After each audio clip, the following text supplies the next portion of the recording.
Um, if they come up, there's the broadcast recording thing. It's on. We're live. Hello to anyone watching this in the future. You're watching a game that was arranged through the Gauntlet, which is a community on the internet that gets together and plays cool tabletop role-playing games online. Check them out at gauntlet-rpg.com. They do a lot of stuff. There's their monthly scene with all their like supplements and original games. That's become a feature lately. There's an active blog, active forums, podcasting network with all sorts of stuff, and the Hangouts calendar to which this game was arranged. This is part 2 of our playtest of Heart, the City Beneath. Heart. That's not how you pronounce that word. Heart. City Beneath by Grant Howarth and Christopher Taylor. You might know them as the very Troy McClure. You may remember them from such RPGs as Spire, The City Must Fall. Is kind of set in the same Spire universe, except that instead of revolution, we are going down into this wound in reality, this place called the Heart. So let's kind of let's go through each of our characters. I'll go through the order of the character keeper. Tell us about yourself, Claire, your pronouns, and your character, their beats, and a cool thing they did last session. And if you weren't here last session, feel free to make something up because you're probably very, very cool if you were there. So let's start with you, Gabriel. Tell us about yourself and your junk mage. I'm Gabriel. I use he, him pronouns, and I'm playing Maeglin, who's just they or them, a junk mage, sort of a scavenger and devourer of scraps of magical or religious occult items. The beats I'm playing this time around are the minor one is consume something of the heart, like eating the flesh of a heart's blood beast or something like that. And the major one is take major echo fallout. So last session, I guess one of the cool things I did was, open a magic portal to the old gods and a temple of theirs, just because I can go there and to me that's peaceful. So I did that.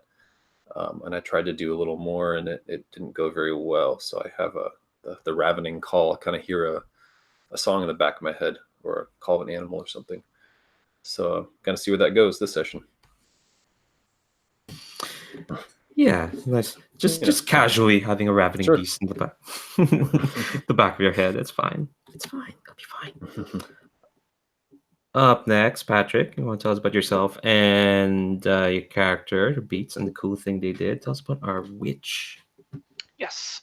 I'm Patrick, he, him pronouns, and I'm playing Serafine Grimm, she, her pronouns. She's the witch class, which in this world is infected with the blood of the heart, and it's sort of like running through me and gives me access to variously nasty blood magic powers, but they're fun and messy. I have the Enlightenment calling. So my beats for this time are gain access to knowledge that someone tried to conceal, and then kill someone who's trying to stop you from claiming the knowledge. These could line up on the same incident. They could be separate things. Who knows? We'll see how things go. My sort of idea for the Enlightenment, though, because I've sort of thought about it from last time, is I think, whether the other witches believe this or not, Serafine believes that the heart is actually like the heart of the goddess of magic, this like ancient witch goddess. And if she can free it and free the goddess, then she'll obviously make Serafine her avatar to wander around the plains, and that'll be great. So I have no idea if we'll come anywhere close to any of that, but just to put a point on it. Something cool I did last time was I watched everyone get beat up outside of the train we were trying to start and got frustrated, wandered out with a giant iridescent spider, filled it with venom from my own blood because, again, disease of the heart, threw it at the bad guy, made him one with the heart. It was all messed up. We killed him, used him to power a train. It was really messy. But yay, now we're here. Yeah, you got the train. Oh, you people. So up next, Alex, tell us about yourself and character, the heretic. Oh, that's really cool. And the beats and a cool thing they did in life in general. Yes. What's cool about them? Right. So, hi. I'm Alex. I go by he, him.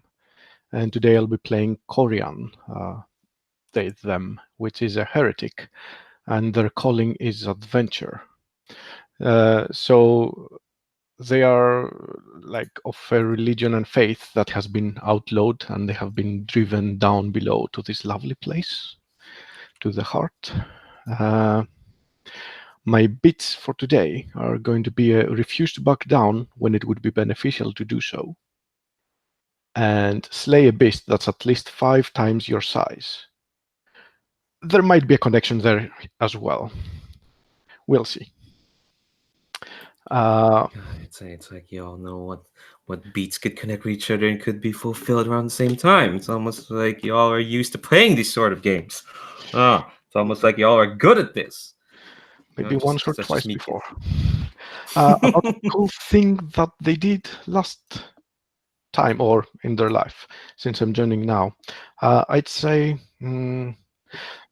they close themselves, since they are in that haven where we will meet, I suppose. They managed to close themselves into one of the huts or whatever, where the booze was kept. They used the shard of the temple door that they carry to close the door shut so no one could enter, and they entertained themselves while there was a bit of a fuss going on outside, but they never picked out to see what's going on. So it was cool for me, at least. Fair Yeah. enough. One last thing, I've playing with most of you for the first time, apart from you, Leandro, right?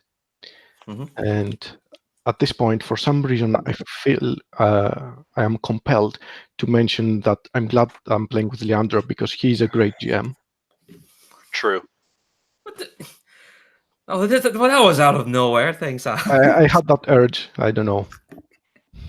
I might have watched the beginning of the previous session. Okay. Well, last session did start with everyone telling me I'm great, which was I don't know. Well, move on. I'll move on from that. Thanks, Alex. Last but not least, Steven, tell us about yourself and your character, their beats, and the cool thing they did last session. Hey there, I'm Steven. I'm playing Calixte Abelard, the Hound. I don't really want to be down here, but amazingly having a history of murder and betrayal will come back to haunt you. And I'm now the dog's body of the high elf judge. Fervent thesis scours the horizon down here in the heart. Some cool things I did last session was I got shot in the leg. I bullied some townsfolk, and I possibly betrayed the party. We'll see. We'll see. What are your beats? Because I just saw them and was like, oh shit. Okay, Betray all right. someone on account of my true nature and perform a truly reprehensible act on behalf of my masters. So who knows? Maybe this item of high magic we're going after might have an encounter with some fire. We'll see. We'll see. We'll fucking see. Oh god, you're all delightful creatures. Okay, so before we like get into the game proper and like jump back in where everyone is, let's talk about what safety tools we're using. Yeah, it's almost like these beats are trying to guide a certain kind of story. Thanks, chat, Patrick. Yeah, so we're using a bunch of safety tools to make sure. As for anyone watching this, probably realize Heart is kind of a grim game set in a very grim world. So we try to make sure everyone's feeling comfortable while we play. So first off, we have lines and veils. I'll remind folks that our lines and veils are in the L and V tab in the character keeper. So lines are things that we won't cross, just won't happen. veils are things that can happen in the fiction, but we're not going to concentrate on them. We're going to like fast forward over them, or they happens off screen. They can happen, but we're not going to concentrate on them. We're using the X card for this series. Basically, if you do roll to a scene where folks feel uncomfortable for any reason, for any element of the scene, and any reason's fine. They can say they want to X that either on the chat here, or on the video, or on the chat, or on the roll for a party link. And I might ask some questions on what element's being X carded, but no one gets to question if the card is played. If it's played, it's fine. We'll roll back and try something else. And finally, we have an open door policy. If for whatever reason folks need to step away from the table, whether there's an emergency or they're more tired than they thought, they need to take a break, for maybe they need to step away from the game, or maybe they need to take a break at any time for various reasons. I think I mentioned this last week, but drinking more than half your water before the game has even started usually leads to some consequences. And people can call on a break at any time. That's part of the open door policy. So we'll pause the game and we'll try, we'll accommodate. Okay, so just to briefly recap where everyone is. So Calixte was given orders from her master to, screw over the party. Maeglin was wandering around the pilgrimage in the around the corpse of the old god, and got the siren call of a ravening beast. So that's fun. Serafine was following this gun-toting priestess through this tunnel and has ended up on a platform with said gun-toting priestess, calling her all kinds of names, blasphemer mostly. And this platform is constructed on the eye of that corpse god thing, so that's fun. But let's zero in on get names. Korian. So are you still in that shack? Do you think? Probably. I mean, it's probably the after effects now. Probably I'm on the hangover. But yeah, maybe it's about time to get out. Yeah. So do you remember why you're here? In the Haven or in general? Well, possibly in general. Why are you down here in the heart? Like, you've got a job to do. You've got you were contracted for a thing. Yes, we need to go to the red market. But the instructions were a bit vague on how am I going to go there alone. I think as you kind of like probably fumble around your person and and look on for instructions, you do remember that instructions were get to the God of Corpses and meet up with a group that was also instructed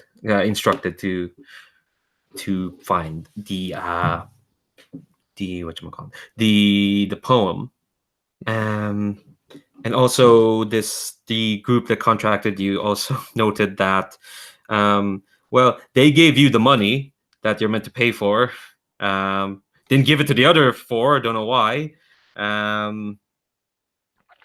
Yeah, it's safer with me, definitely. Yeah. They clearly thought you were quite safe. So put this in your inventory, in your equipment. That's a D12. That's a lot of money. So don't spend it all in one go. I think you kind of come out of the shack and you see that there's a commotion. There you can hear sword slashes. You can hear the whistling of like a fight is happening. There's a crowd kind of like gathered around this fight, and you hear whoa. Right. I know. I had my time. Maybe it's time for for another kind of entertainment. So I will approach slowly. First, make sure that I have all my items with me, because it was a wild, although lonely night. But I'll make sure that I have everything with me, and I will slowly approach to that commotion where everybody's gathered. Okay, so you kind of like you see. I think you get there just as you hear this like big solid thunk noise. And I'm gonna say right now, this commotion. I think you can also draw the attention of Maeglin and Calixte as they're like coming away from their their their own meetings with the knowledge of their mortality. Their own interpretations of it, so they can hear it. And I think, yeah, you kind of you kind of cut through the crowd there, Korian, and yeah, you hear like a solid thunk, and you hear a body kind of fall down. You hear someone shriek, but the crowd go huzzah, hey! And you see this kind of tall knoll. Yeah, he's a big old knoll. Actually, no, she's a big old knoll who's got this like holding up this like big warhammer, and you see knocked out on the ground is a figure in like what looks like weird kind of like weird robes and a mask. I've just unhidden Sabine's character there, so you can have a better sense of who's that. And the Knoll gives a mighty rah and says that no more will these Vermisian flunkies with their high and mighty ideas of how Spire works will be welcome in the God of Corpses. And everyone goes, cheers, hey! And you twig, Korian, that you were meant to meet up with a Vermisian knight and their group here at the God of Corpses. Okay, so that's a rather unfortunate situation. I take a quick look around to see if I see the other 3 that I was expecting 4 in total, right? I'll leave it up to like Maeglin or Calixte. Yeah. You want to be in this scene. Yeah, I think I've finished up with my meeting at this point. Right. So I guess I can. Oh, what about Maeglin? Sorry. Oh, I'll be there as well. Yep. Okay. All right. Yeah. So I think you can see them as they're kind of like as they're making their way towards the crowd. So Korian, what do you do? I take a look at them, see if they're going to intervene, and I feel like we will have better chances if we group together in this. But if they seem hesitant or they take some time, I will probably try to step in. I'm I think- totally hesitant go ahead. and shifty about it, probably. Yep. How about you, Calixte?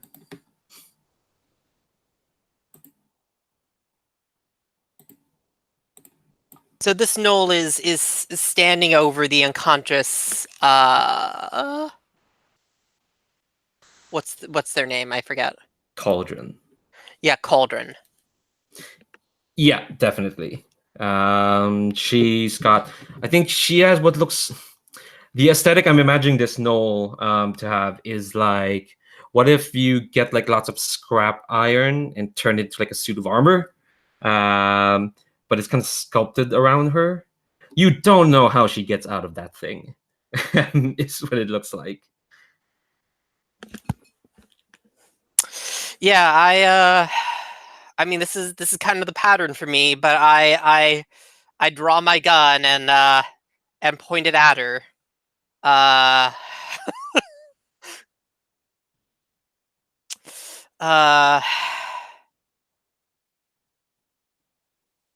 Seeing that, I will also try to kind of sneak around a little bit. I do have a little dagger, but I'm not really very confident in fighting. But I will try to sneak to the side, and maybe if it's an opportunity, dart in. It sounds like Calixte is not being sneaky, right? He's just being No, pointing the gun. I basically shout out that I represent now listen here, folks. Now listen here, folks. I represent the high elf law around here for the moment. So those of you who don't want to see the inside of the hive and want to see their loved ones again in this life might want to back down and leave their little friend to have our fun with us alone. Oh, so you're trying to disperse the crowd. Yeah. Okay. I think that's gonna no. I think they're gonna disperse. I think they hear they know what hounds are. They know there's still a bit of high elf penetration down, at least this in this tier of the heart. So yeah, they kind of they disperse, and there's no well, imagining has like matted brown fur. She kind of like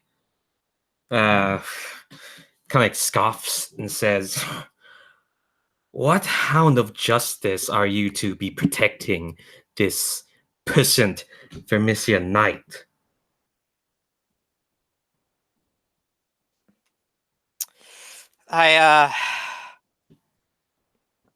I spit on the ground and just say, "A damn corrupt one, if you're asking." And that means I'm not going to mind twice. And I use this word specifically because she's a gnoll, putting a bitch down.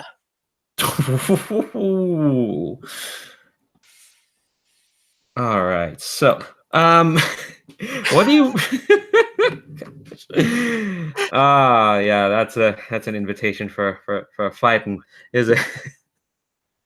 I mean, I'm either if you want, I could be trying to intimidate her into backing down, but yeah, it could be. I will say this is going to be a challenging roll, Dan, which means what that means is that I'm going to take away your highest rolling die. Okay, cool. And so I did actually pick up Compel for my advanced last section. So I have Compel and Haven. Yep. Which You're- means I'm going to be rolling 3 dice and taking away the highest. Mm-hmm.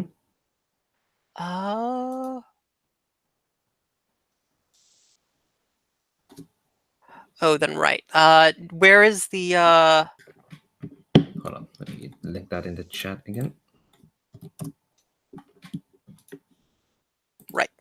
Cool.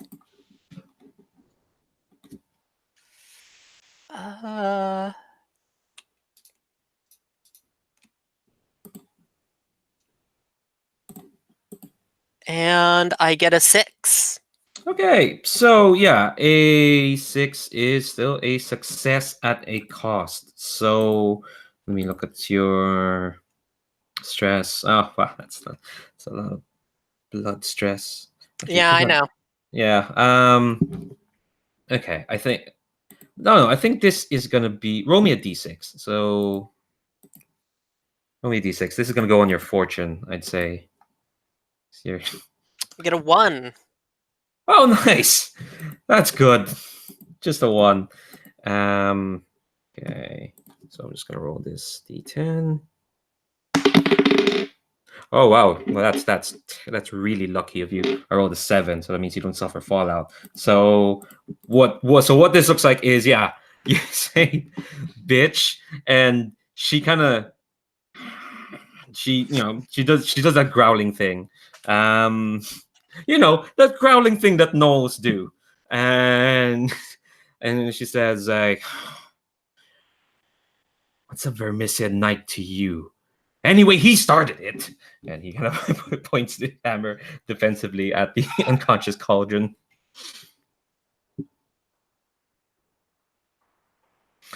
I kind of sigh at this. Yeah, I don't doubt it.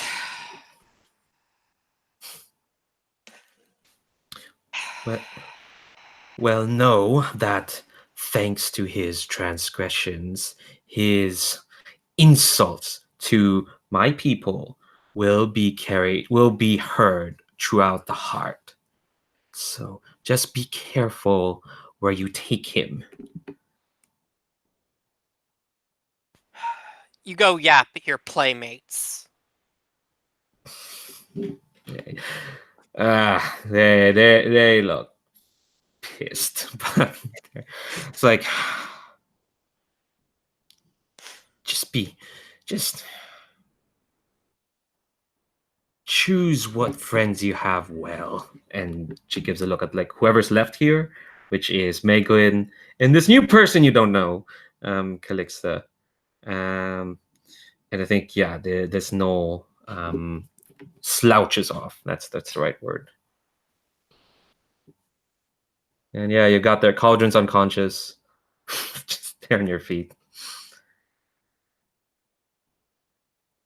Try to go over and start to wake them up, or try. Yeah, try is a good word because they're not waking up. Okay. They're still alive. Like you can hear their breathing, but I look to Calixte and just say, "Do you hear other ones coming? I think we should get out of here. I feel like I hear there's other gnolls or something, but further away." And kind of look to him.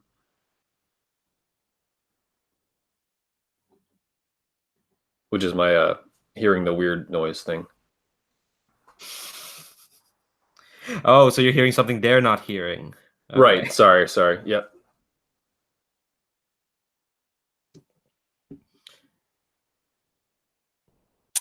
Yeah, oh, go. No, go ahead. Yeah, I gesture down towards the unconscious Cauldron, and because I still need to actually go see a doctor.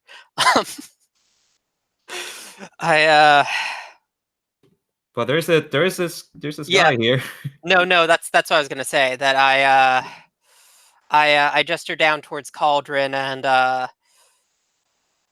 the lot of you should be able to manage Cauldron back to the train if that's where we're headed. Afraid my leg at the moment isn't really gonna be much use with my leg as it is. I'm not really gonna be much use in carrying Cauldron back because I do still have the limp from getting shot in the leg. Yeah, you do. No, you should have that taken a look at. You don't look very well. Also, I believe we were to meet Korian. A pleasure, I suppose.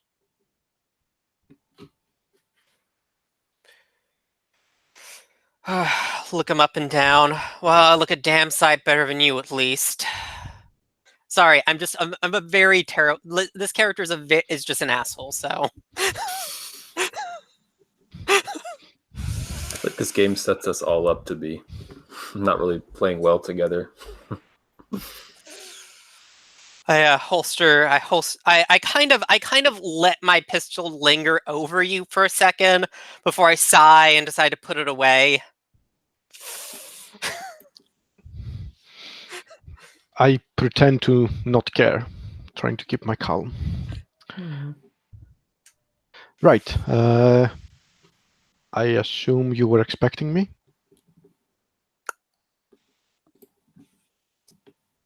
You have a thing to buy, right? And you don't have the money? We need to get a poem from the Red Market. Right. I can show you where the train is and start to try and help to drag Cauldron that way. Maybe the guy on the train, I forget his name, can help Avenue. us. Avenue. Yeah, definitely poor Avenue. Yeah, I think Avenue. As soon as you say that, like, you see Turner Core Avenue, who's like this big. They're lanky AF, and they've got long robes, and they got this like mask that's like made out of shards of different masks, and they see poor Cauldron's like. And they kind of give like a bit of a yelp, and says that what's happened to Cauldron? What's happened to our Remission Knight? What's happened? Seems to be alive. Just need some help from you, I think. Trying to prop him up. Yes, we must bring him back to his train, to his sanctum, to his haven. Come, let's. And they start dragging Cauldron's legs. I assume the two of you are gonna help, but yeah, let's cut away from that for the moment, and then we'll kind of figure out what folks still want to. I know, like, Calixte still wants to go to the doctor, and then we'll figure out what else folks need to do in this haven. But for now, let's cut to Serafine. So, Serafine, last time we saw you, you were tailing this drow priestess who I think I've described as having a kind of a leather coat and big bushy, a big bouffant of hair. Mm-hmm. And you followed her through this tunnel. You came out this platform, and she inexplicably showed up behind you, toting that gun, and is calling you blasphemer. And you realize you're on the eye of this god corpse. If you mean I'm a heretic against your puny god of corpses, then yes. All people are heretics, madam. I am a heretic to whatever faith you cling to, such as I am a heretic to all other faiths that all us little insects in the heart cling to. I believe in something much bigger than gods and corpses and puny little powers like that. You, though, you're the priestess of this thing, this place, this being. You have secrets I would know. They cock their gun. I'm imagining it's a it's a proper like cowboy repeater. Click, click. And she says, "Yes, I am one of many voices of our God. You may call me Carlia.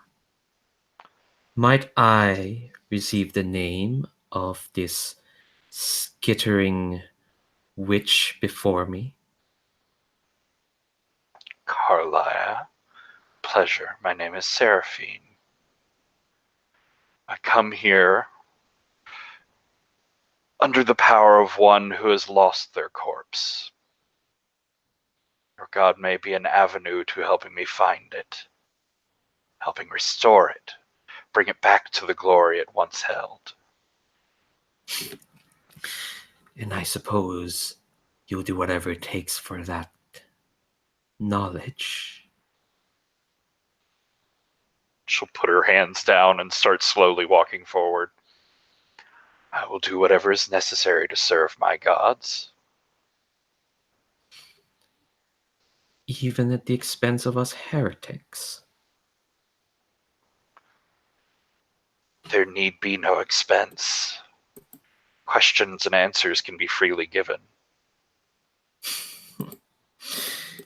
But it sounds like some sort of role. You're trying to compel them to helping you. You don't have compelled though, so Not particularly. no. And you don't have any domains. This is a haven. Actually, let me check. Does it have any more domains? Oh, well, it has religion. You don't have that. Soz. She's not totally wrong with the whole blasphemer thing. Yeah. Yeah. So I think, yeah, this is just a straight up roll to see if she'll be like. Yeah, we'll see if she'll be compliant and all that. Just roll a d10. That's a 10. Oh, come. All right. Okay. Well, I'm sorry about y'all's beats. But well, the thing. Can always eat someone else, I suppose. Yeah. Oh, don't worry about everything else. There's heart's blood in the way. On the way. But I think, yeah. So she lowers her gun. God damn it, 10. She lowers her gun, and her face kind of puts on a more serene look. Actually, it's a bit of like a soft smile, and she says,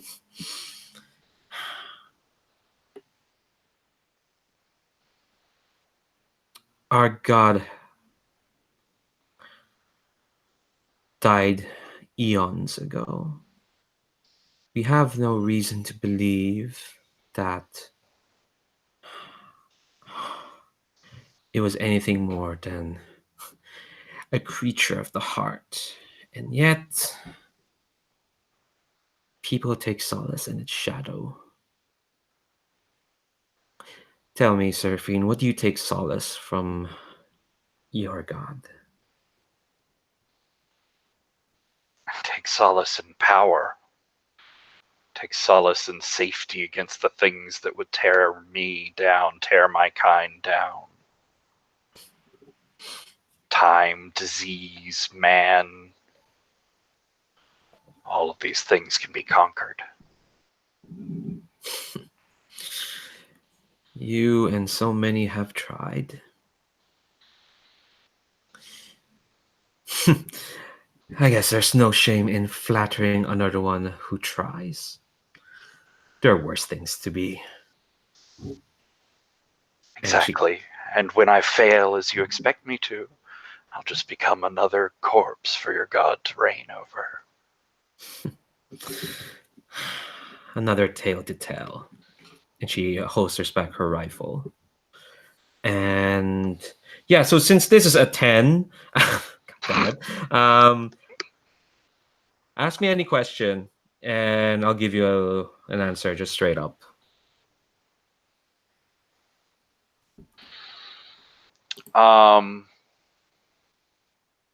Well, this is. I think she feels like this is a real chance to connect with her dead goddess here, and ask like where she needs to go to help bring her goddess back. Like, give me a quest sort of thing. As you may have surmised, you're not the first to look for the Queen's grave.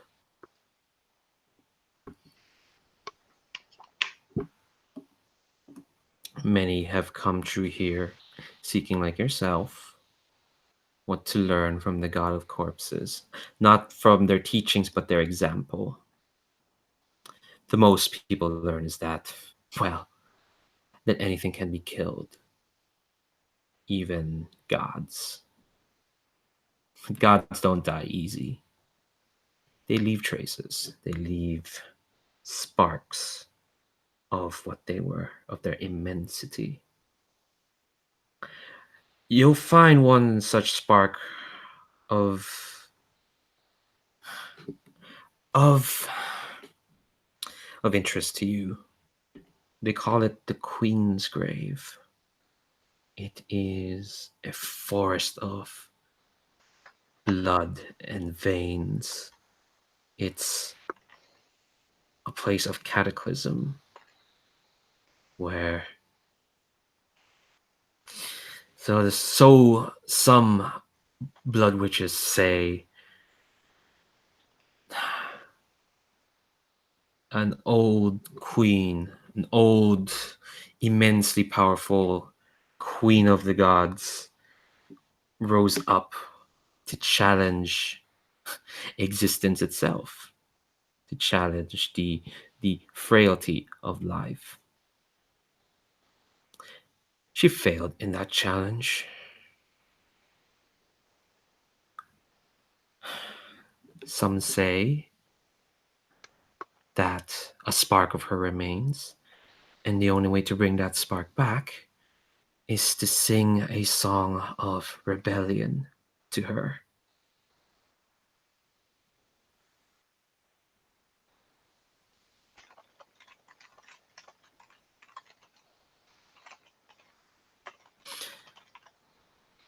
I think you and your group,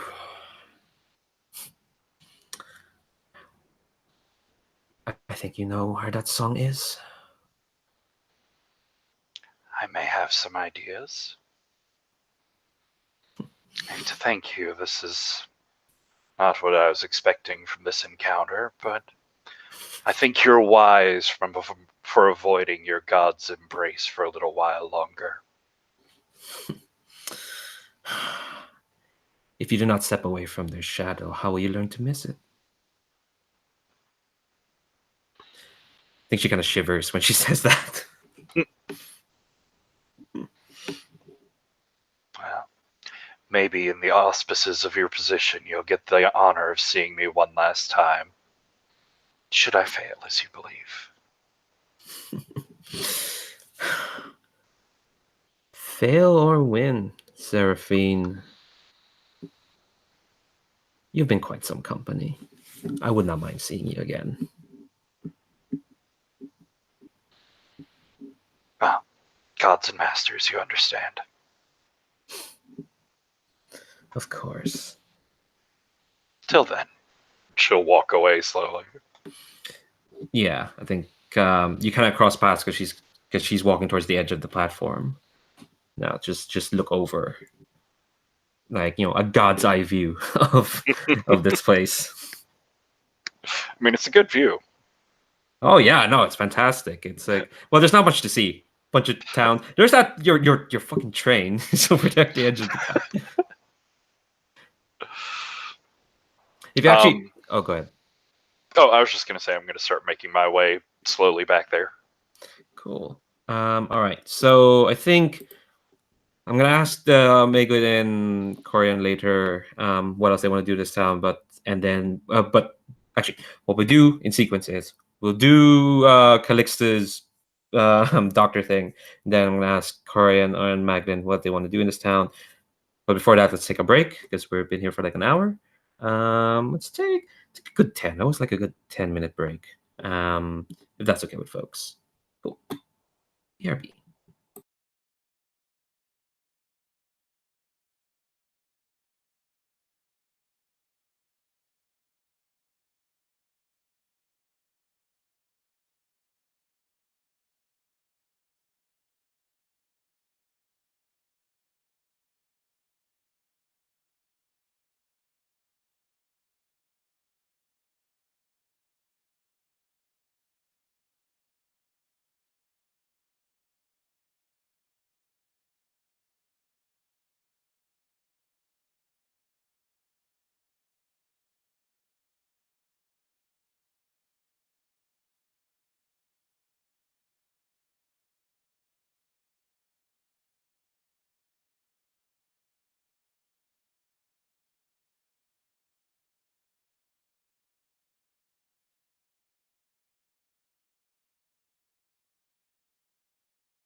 All right, cool. Everyone's back.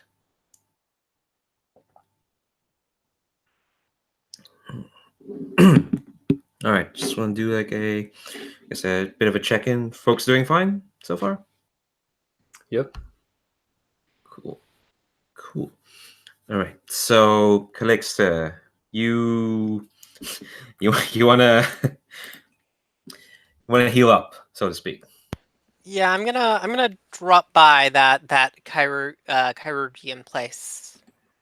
Yeah. I'm looking at this word, and it's like, I don't what. Okay, all right. I'm gonna put this word in the chat. What are avid chirurgians? Chirurgians? Chirurgians is how I'd say it. It's a Hmm. ancient word for surgeon. Yeah. Okay. So they're just being fancy. For some reason, I thought they were like bird people. It's like, what? What are they? Oh no. Okay. All right.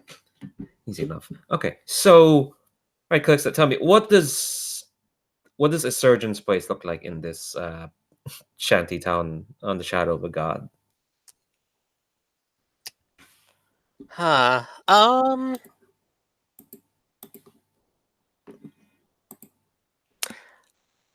I feel like it's partly like, yes, they're doctors, but they're almost also like, because they are literally living in like the side of a body of a god, they're also basically like miners. Like they're basically mining god flesh for their experiments.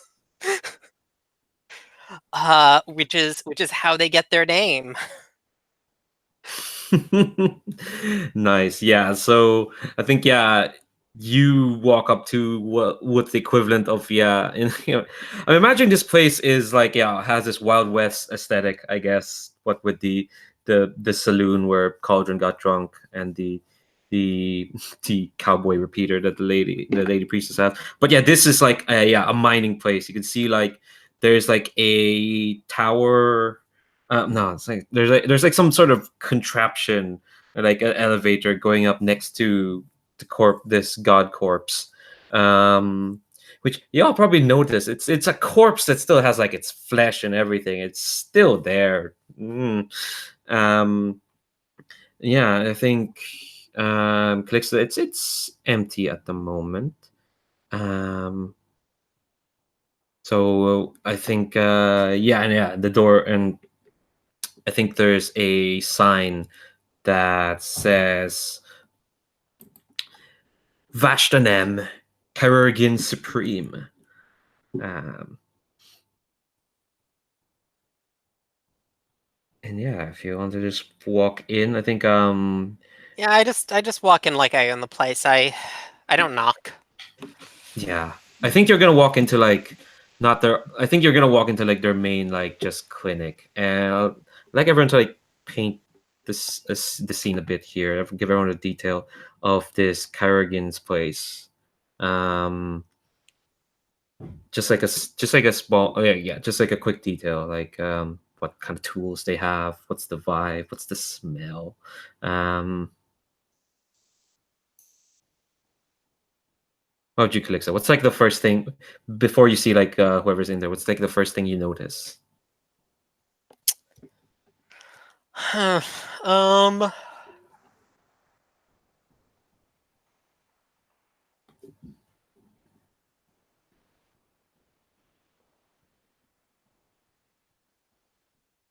I think that like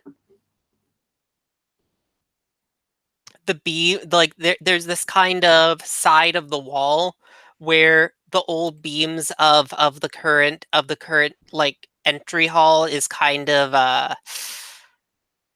they're made of bones, but bones that have pretty clearly been hollowed out of their marrow.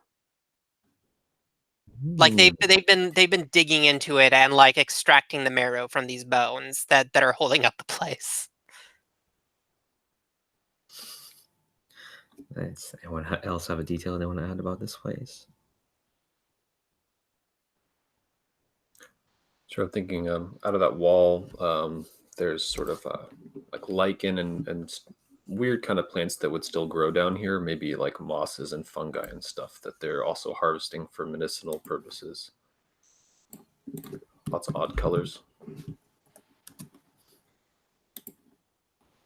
I think there's a rack of like specimens, organs, and stuff in jars. But these have like red tubes running in and out of them that also run into the wall.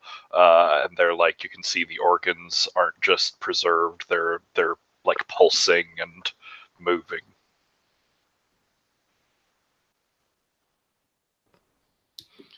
And I think that they're extracting or chopping away the god flesh, which is something that they use for all of the medicines. And they're in like pots, but well, it's a god's flesh, right? It's always shifting. It looks more like smoke or some gassy thing than actual solid. Yeah, and I think when you walk in, you see all that Calixte, and you see like there's a person kind of like very slowly cutting like this god flesh, and they're kind of like they're kind of like seated above the pots, and they're like very slowly, and you walk in, and they go this is a very delicate operation. Would you mind just standing there and maybe like not breathe for a few seconds, as this is very delicate.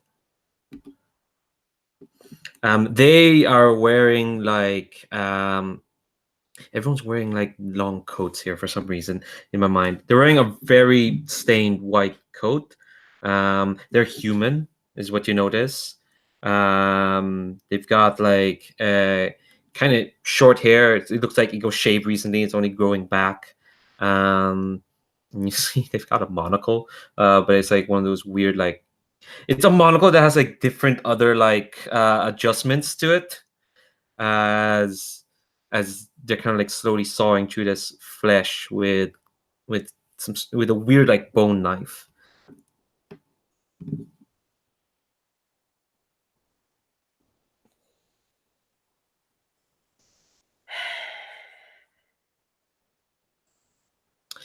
It's only for a few seconds. I do not appreciate the.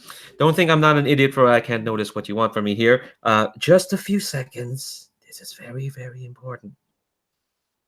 And chunk, and he cuts off the godflesh and tosses it in the jar.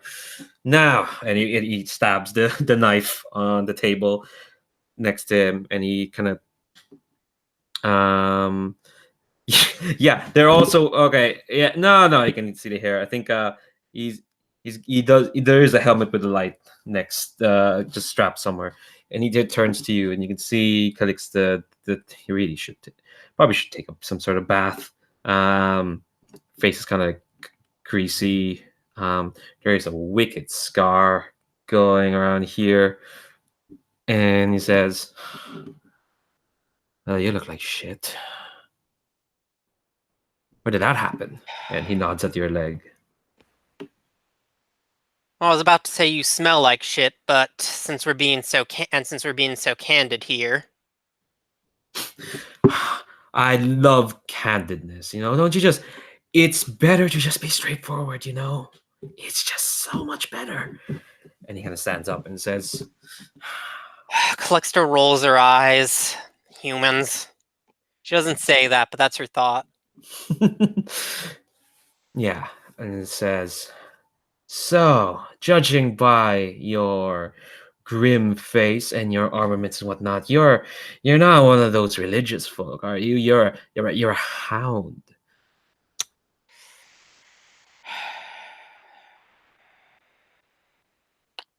You're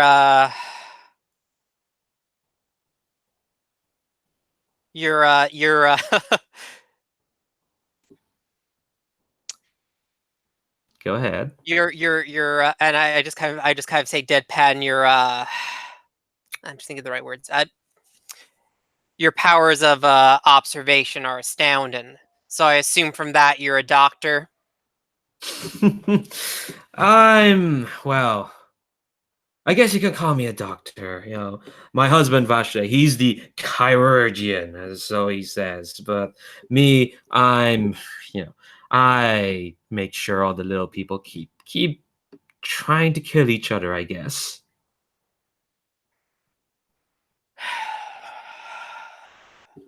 I kind of sigh at so because a pair. Okay, I kind of sigh. Yep, you wouldn't have happened to have if you're the person to go to about little people killing each other. You wouldn't happen to know anything about that ordinary no bitch in a tin suit running around, would you?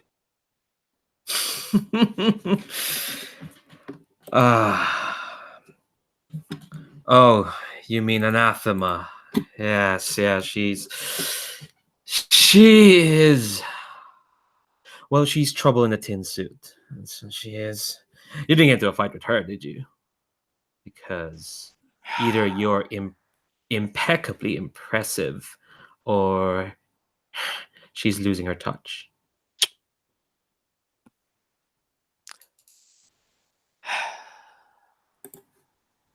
Well, it's certainly the former, but I can't speak to the latter.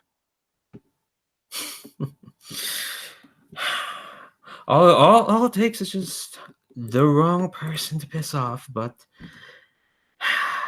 that's her way. That's what gets her excited. I assume you're smarter than that. I hope. I smile. Of course I am. Wouldn't want to insult the wrong people, now would I? She got many friends around town. Candid and full of tact. I really like you. Not so many, although definitely she's got quite a few friends. If you go down further, down at the heart, she usually just comes up here for shits and giggles, brag about what faces she's pounded, what treasures she's scoffed down her throat. Most of it's probably hogwash. But if she's gotten an altercation today, then she's probably on her way back down. I'm hoping you're not looking to chase her down, are you? That would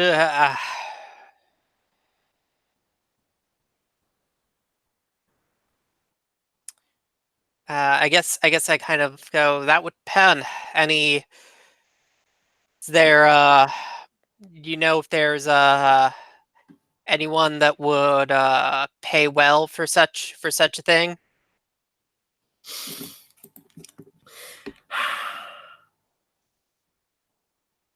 He kind of looks around shiftily and says, I don't like it when again, I don't say this out loud, but I don't like it when humans look around shiftily. Usually means something's gonna explode. "Do you want to meet my husband?"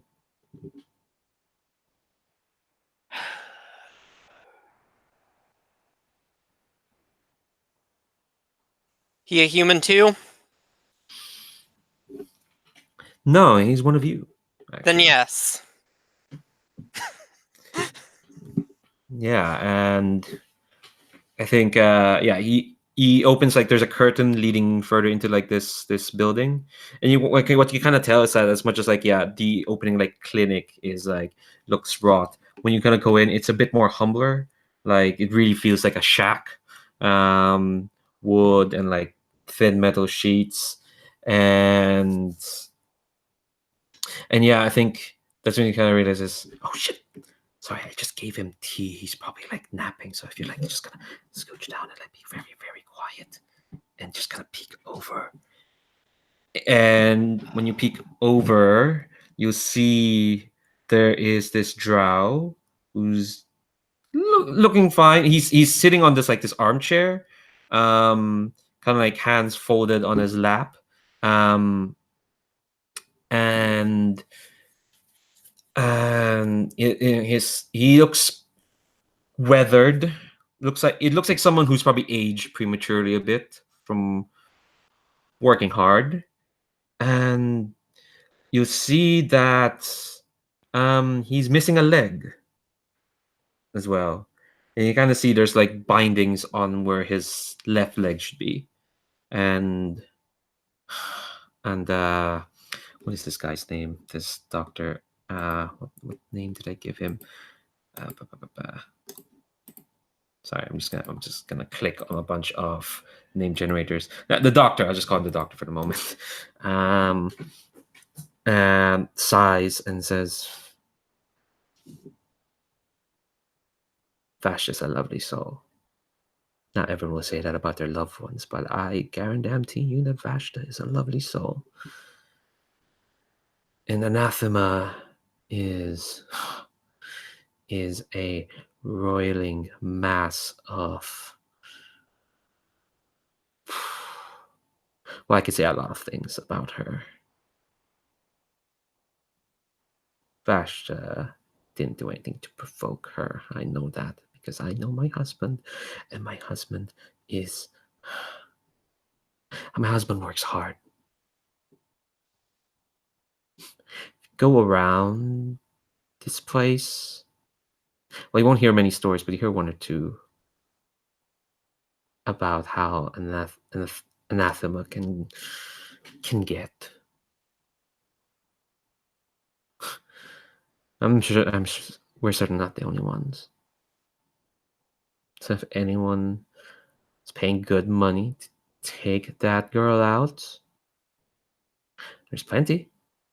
We'll even like put together a pool or something if that makes it more convenient for you.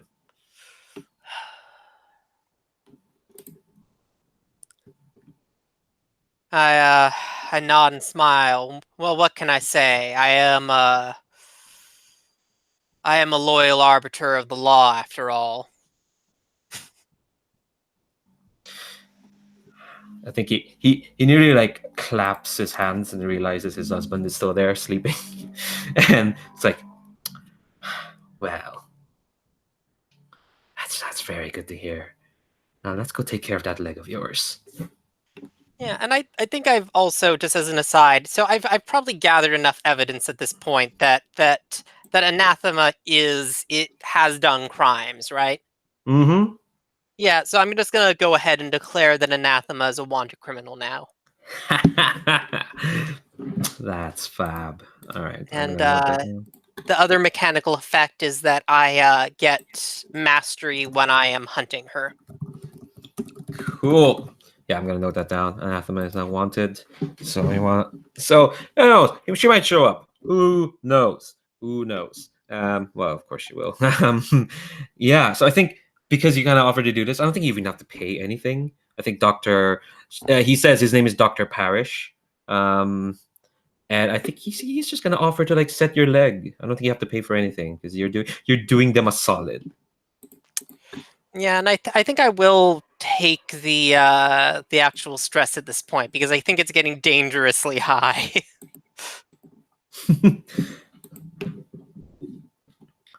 Oh yeah. Oh, when you say take the stress, as in like get rid of it, or Oh, like I'm gonna roll for stress rather than reduce my my limp rather than get rid of my limp. Oh yes. Okay. Yeah. So let me check what dice they have. 1d10 blood. Yeah. Go ahead. Roll and I recover 2 blood stress. Oh, okay. All right. I mean, Okay. this is really why I should have been talking to his husband rather than him. Yeah. His husband is the one whose name is on the front. Oops.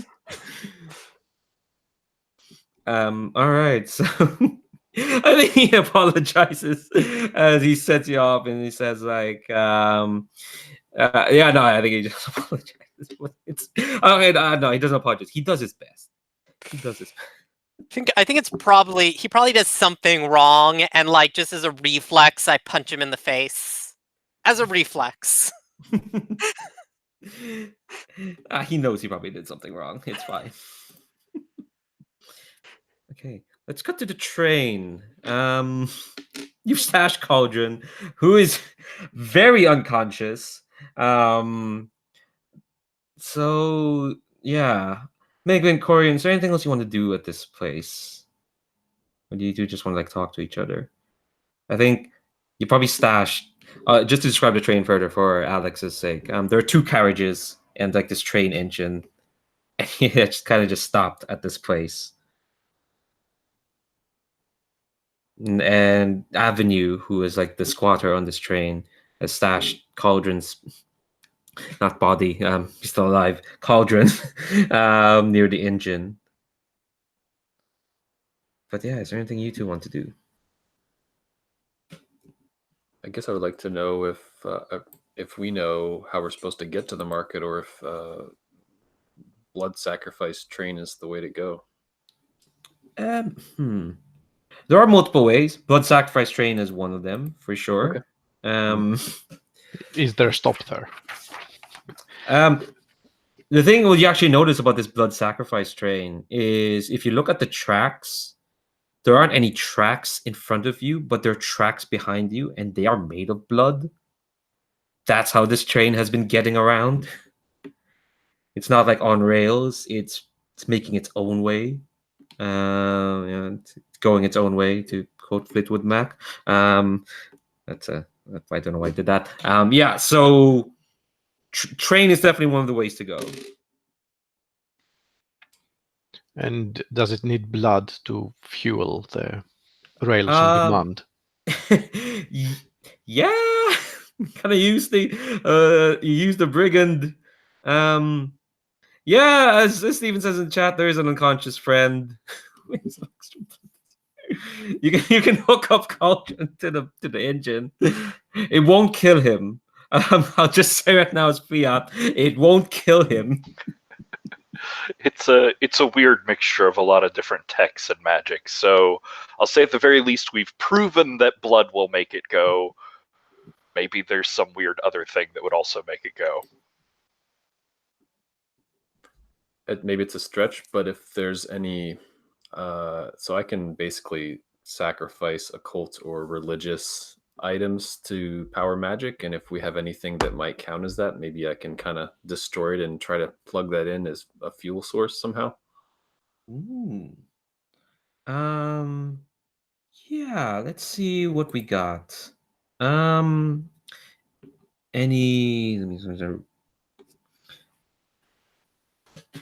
so any like occultic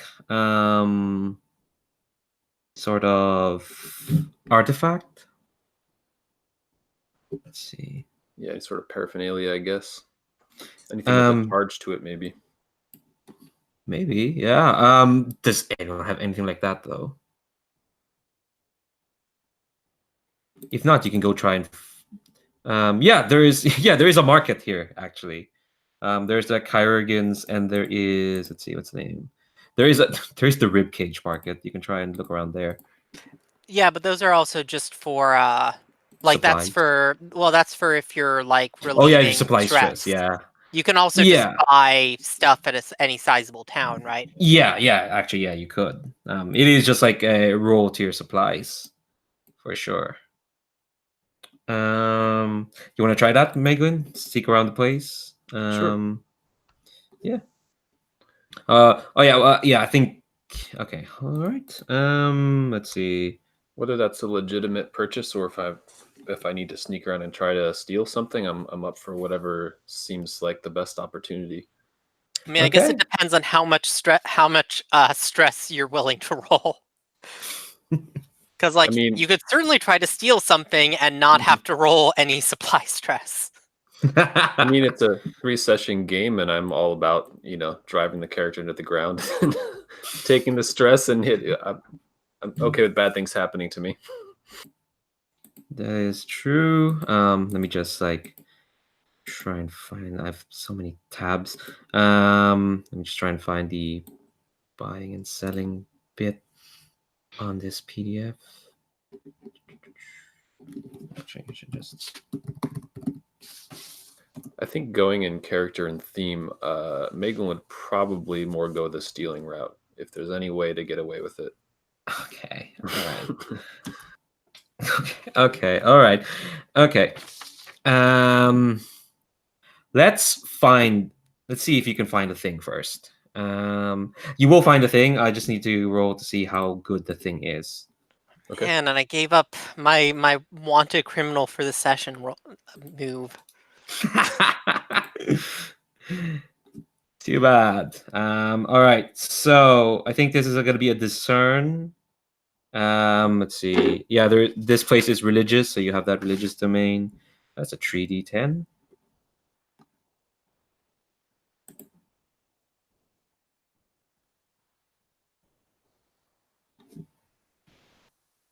Wow. All right, rolling low for you. Wow. Huh. Okay. Here's what's gonna happen. You go or you look around, like, at the ribcage market, at all the other haunts and whatnot, and you hear this. What's the sound? Oh yeah, you hear that tinny howl in the back of your mind, almost like it's drawing you towards a certain thing, and I think you're drawn to like this small alcove, almost like what will be where the foot of or maybe no, it's a big god, the pinky toe of this god corpse would be. And I think you find yourself like in this like weird alcove, no one's around, and you see peeping out kind of like amongst the rubble, it's like this small, like distended like skull. And you reach out to like grab this skull. Roll me a d10.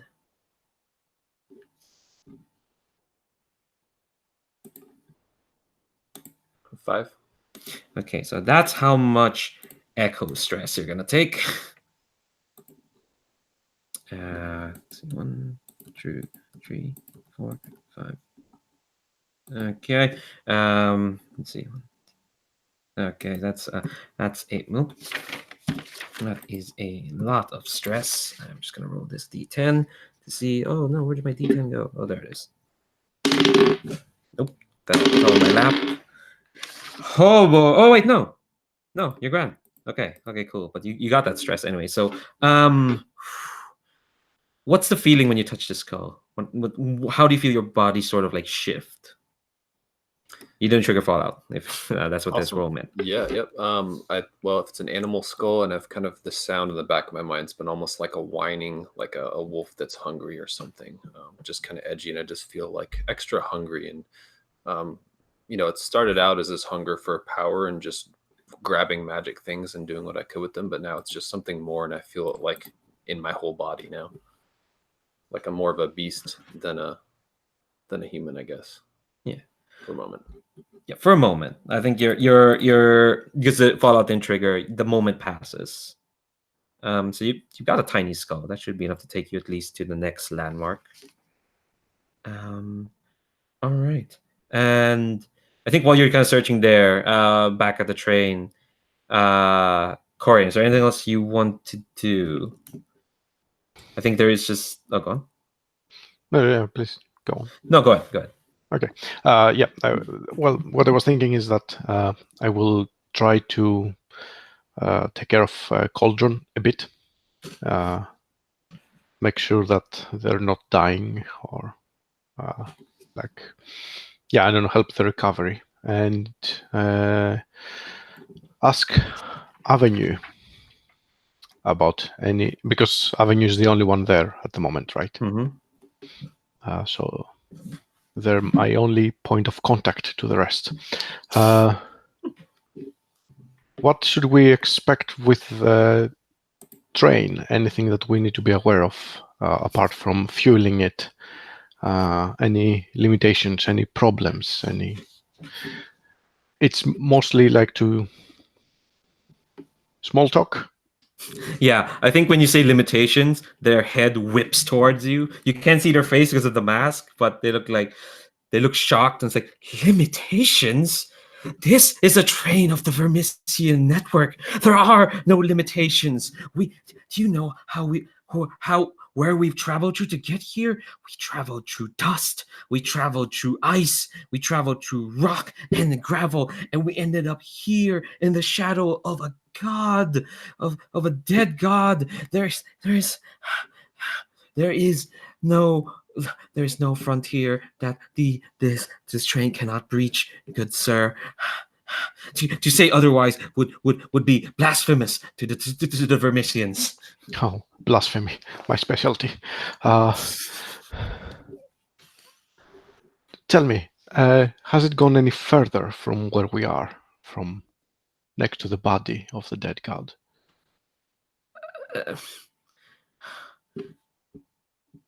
I thought so. Truth be told, good sir, it had not moved an inch until this brave knight came and their companions got it moving. But I take it you are confident that it will be able to go on even further. It can go further than any vessel that any mind could hope to create, for no mind can hope to swim past the Vermisian. And one day I will be part of its order.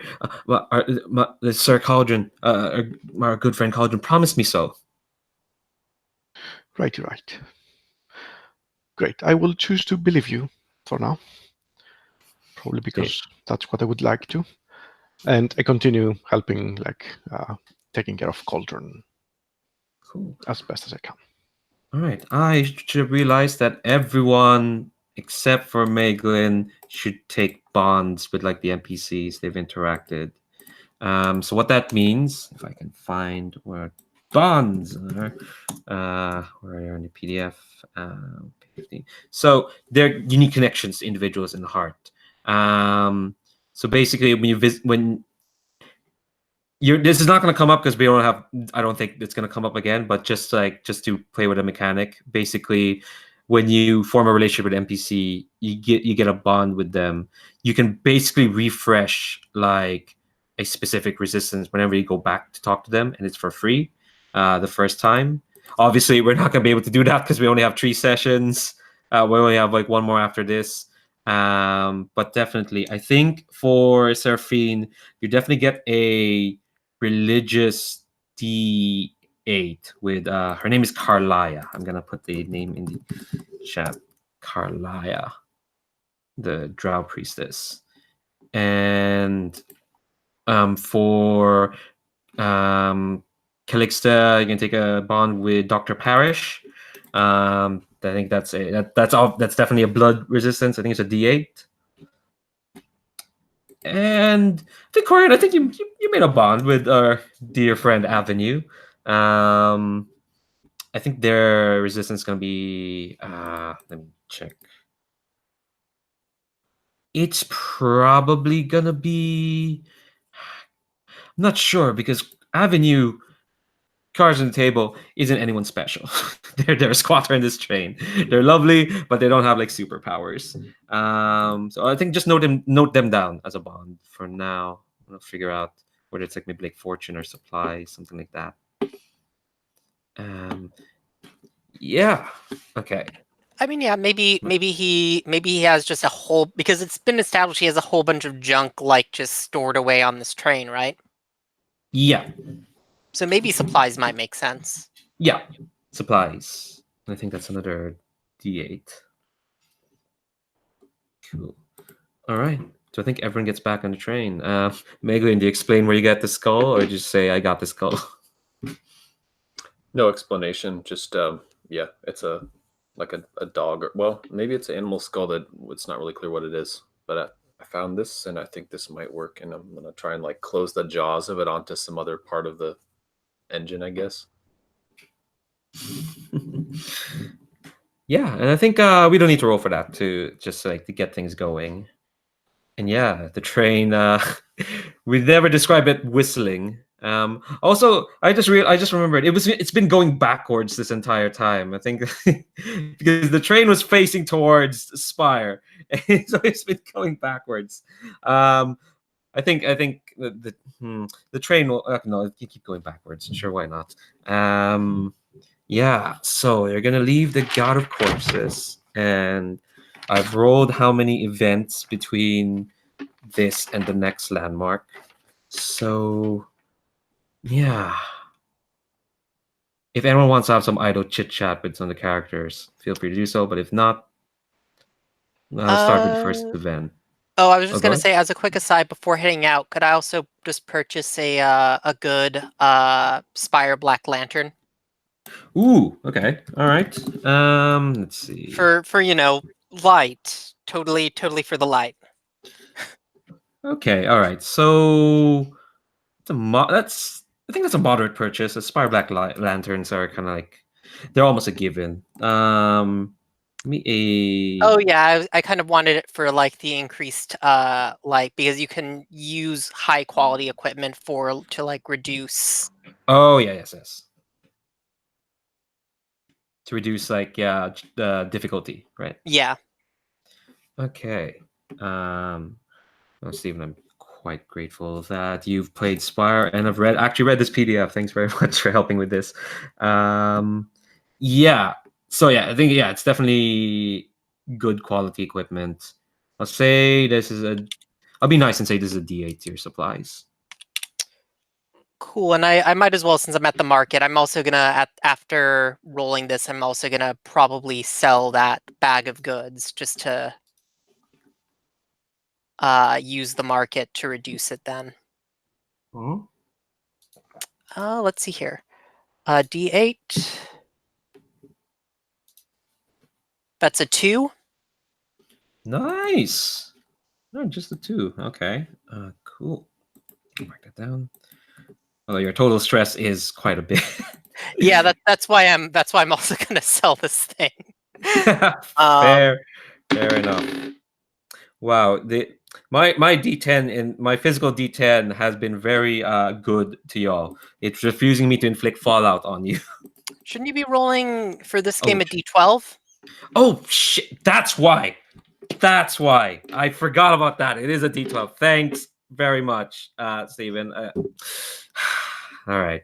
I had a litany of excuses from last week. I'll just keep pointing to that. Okay. Do you want me to roll again? I mean, that's okay if I didn't trigger it. Yeah, I don't want to inflict fallout on you right now because this is the least of our worries for now.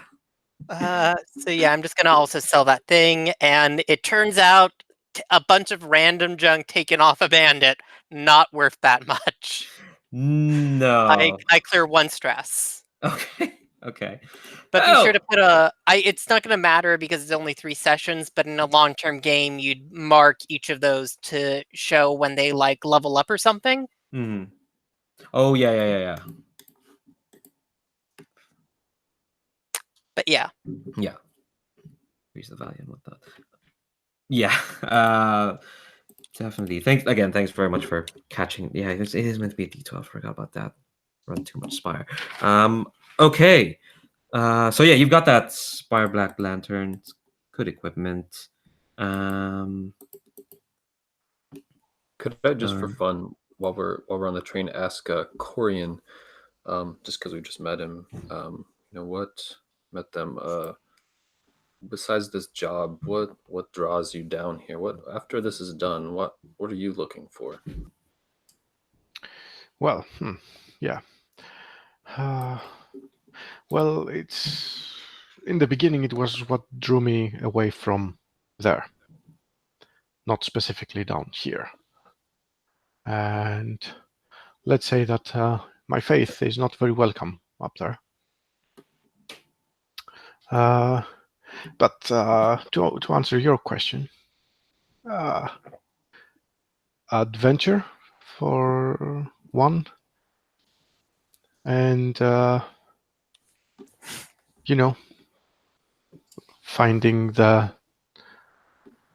getting closer to my goddess is another one.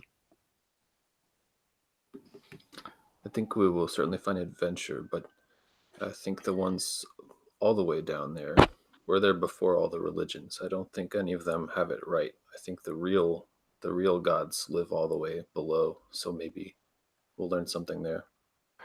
That's what I want to know. Yeah, the real gods. I don't know. I'm not convinced. We will see. I still have my faith that I will find something. But to be honest, I will settle for adventure for now. Cool. How about you? I've been following the song of the heart. I think this is a very special place, and I think there are secrets to be found down there, and the magic is just so raw here, and it's so powerful, and I don't think most people really pursue that knowledge to find out what they're capable of with it, and I'm ready to find out.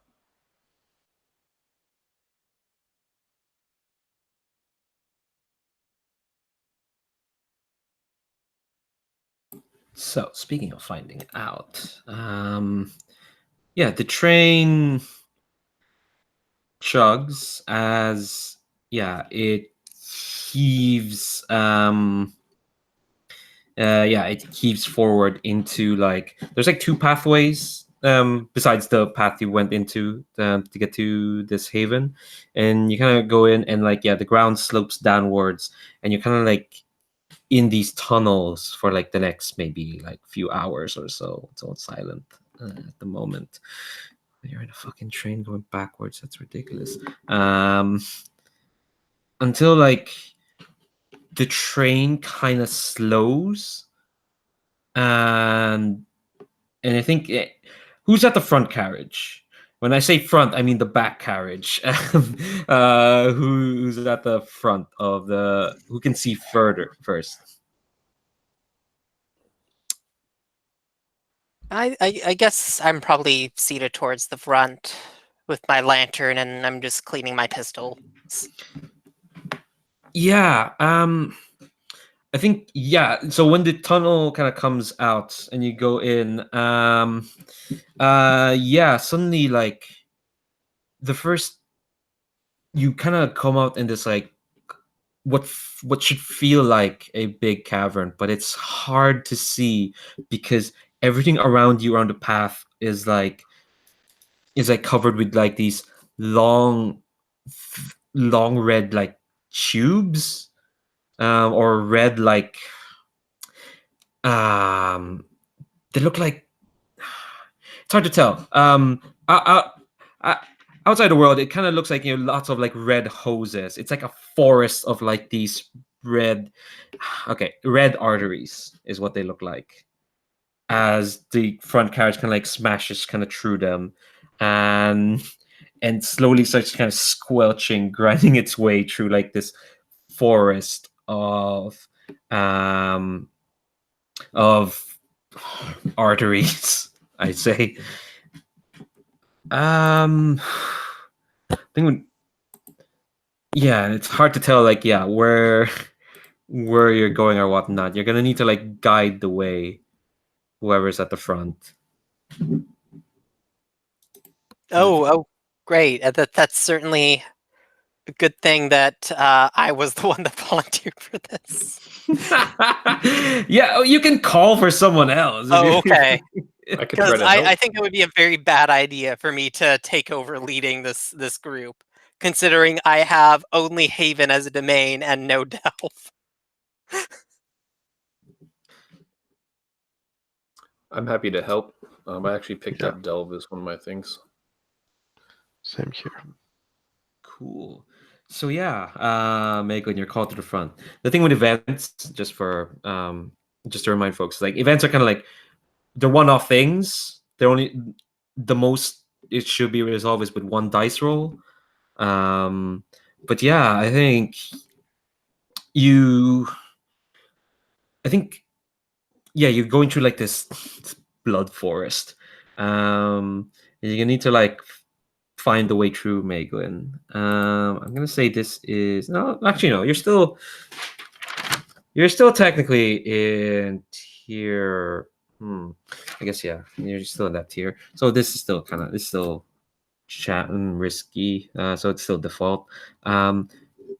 Yeah. Do you want to try and guide our folks through this blood forest, Maeglin? Sure. We're just trying to steer the train. Is that what's happening? Yeah. It's like you're trying to piece out where to go through this blood forest and probably like yelling back to to the folks at the engine to like, yeah, turn that way.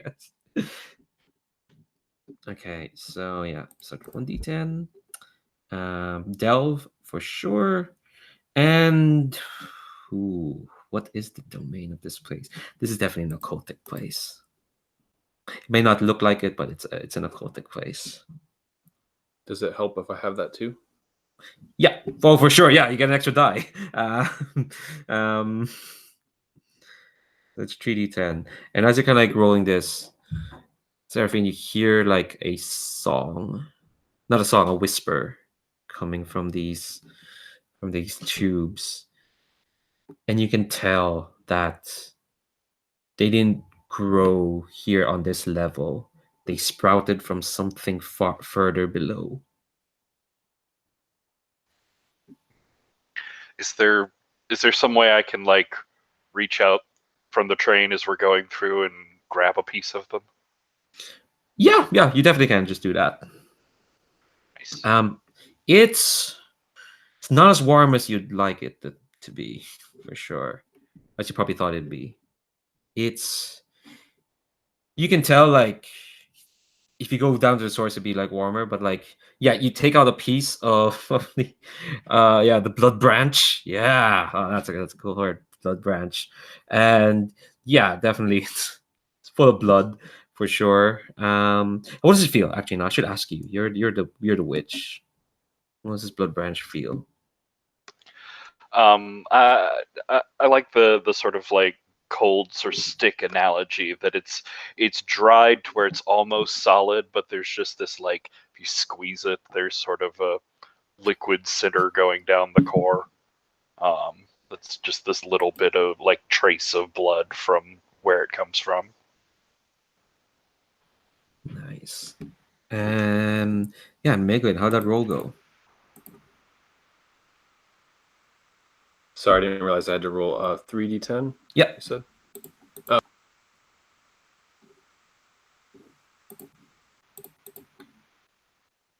Hey, Here we go. that's a 9. Yeah. So, what does this look like when you navigate through this blood forest? I think I might be kind of saying things like, well, we don't want to wake them up down there. Just careful. This is part of their body. We need to just kind of steer around these branches and veins and whatnot. And maybe when Seraphine's grabbing a branch, kind of helping them maybe gently like nudge some of these aside to let us pass through without stirring things up too much. Yeah, I think actually when like Seraphine like hand touches the branch and takes it, it's almost like the forest flutters, and it kind of like eases. It definitely eases your journey, for sure. I don't know if any of y'all noticed that. I think Seraphine, you probably notice when the forest kind of just shivers for a bit. Okay, and I think yeah, you make it through the blood forest and back to these indeterminate tunnels, and then you get spat. No, you get spat out of the blood forest and into like um um this there's this craggy ground, and you can see like splatters of blood all over the place, and then you hear gunfire in the distance, and you hear this horrible squelching yell. It's like and in the distance you can see like this place is weird. Like there's a sky, but it's like it's a smoggy greenish sky. And you can see there's a silhouette of this like this gigantic, not horribly gigantic. Nothing is as gigantic as that God of Corpses that y'all saw, but and I think probably I imagine Korian, you went with Maeglin to try and help Delve. So the two of you can see this at the front. Yeah, gunfire, yelling, and then as you kind of get closer, you kind of see like corpses of like these worms, that have like 6 human arms on them as well. I think they're less like worms, more like big maggots. Yeah. Oh yeah, and Calixte. I think. Oh yeah, the 4 of you can definitely be there. I think it's Avenue who's directing the train, for sure. As in the back, making sure the engine is there. So yeah, the 4 of you, kind of pass by all these corpses. You hear some people yelling, and you get close. You see like there's kind of like a, not an ocean, but there is a lot of like these heartbloods beasts, these worms, but there's just like this big one rearing up, and you can see there is like a small like square, like what a kind of pathetic looking fort, and that kind of made out of like metal and rocks and whatnot, and you can see like there are 3 people with like guns trying to like put as much bullets into like this heaving beast who is quite big. It's like 5 times the size of a regular person, I'd say. It's I say it's a worm, but you can see like there's actually a nice picture of this thing in the PDF. This heartsplit beast. It is a wormy thing, but like 3 people. I should clarify that. Yeah, as in 1, 2, 3.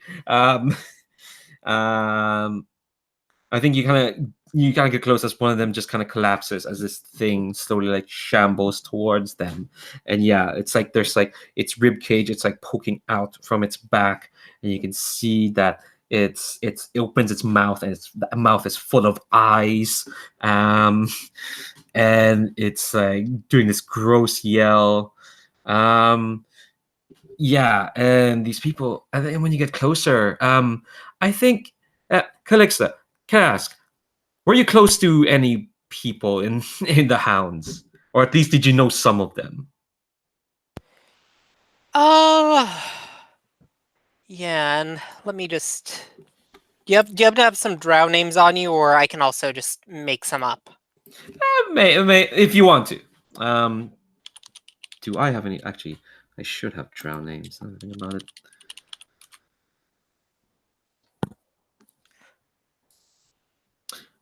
Like there's a guy there's a character named Avenue. I don't really care if you have to go just whatever the hell drow names are. He wants like just come up with a name.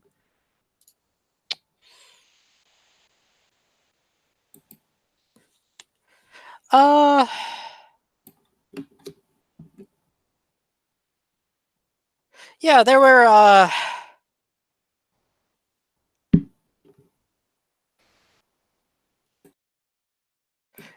there were Rainier and Armel.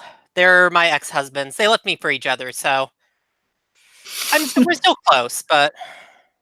Wow. Can you put those names in the chat so I can put them in my notes?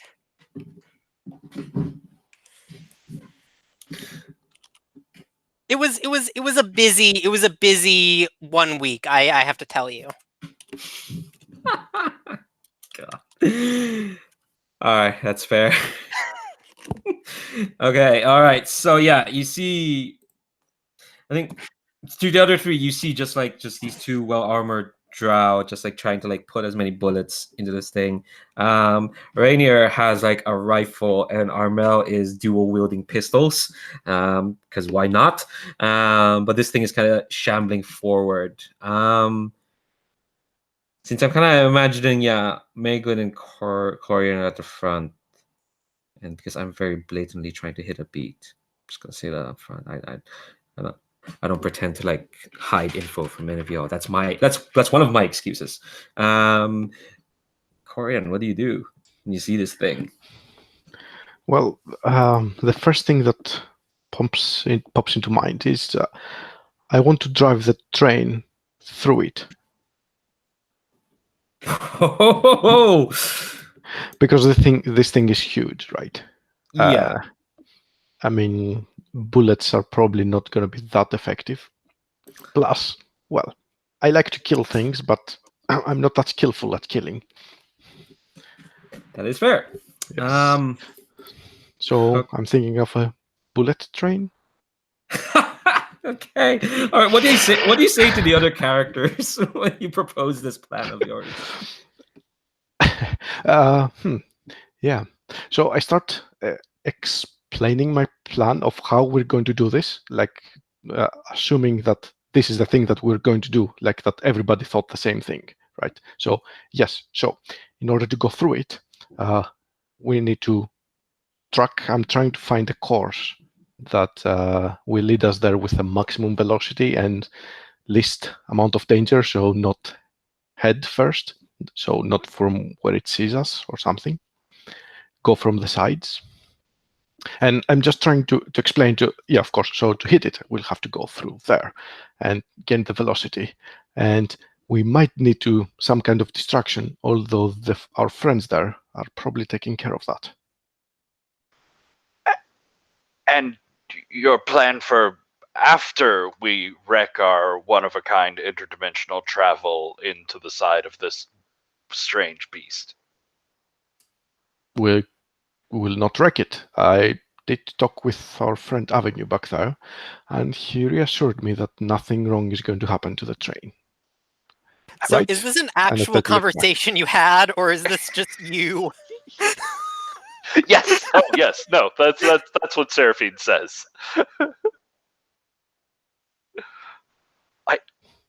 Avenue is he's not the most he's a special sort of creature. with strong ties to this train of ours. So they should know quite well.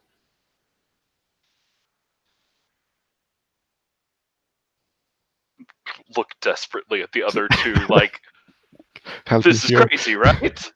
I just kind of rub sounds my like an adventure. eyes. So our plan here is really to drive into the thing with a rib cage sticking out of its back. Pretty much. Right. Just wanted to clarify that for myself. I kind of wearily pull out my pistols and make sure they're notched.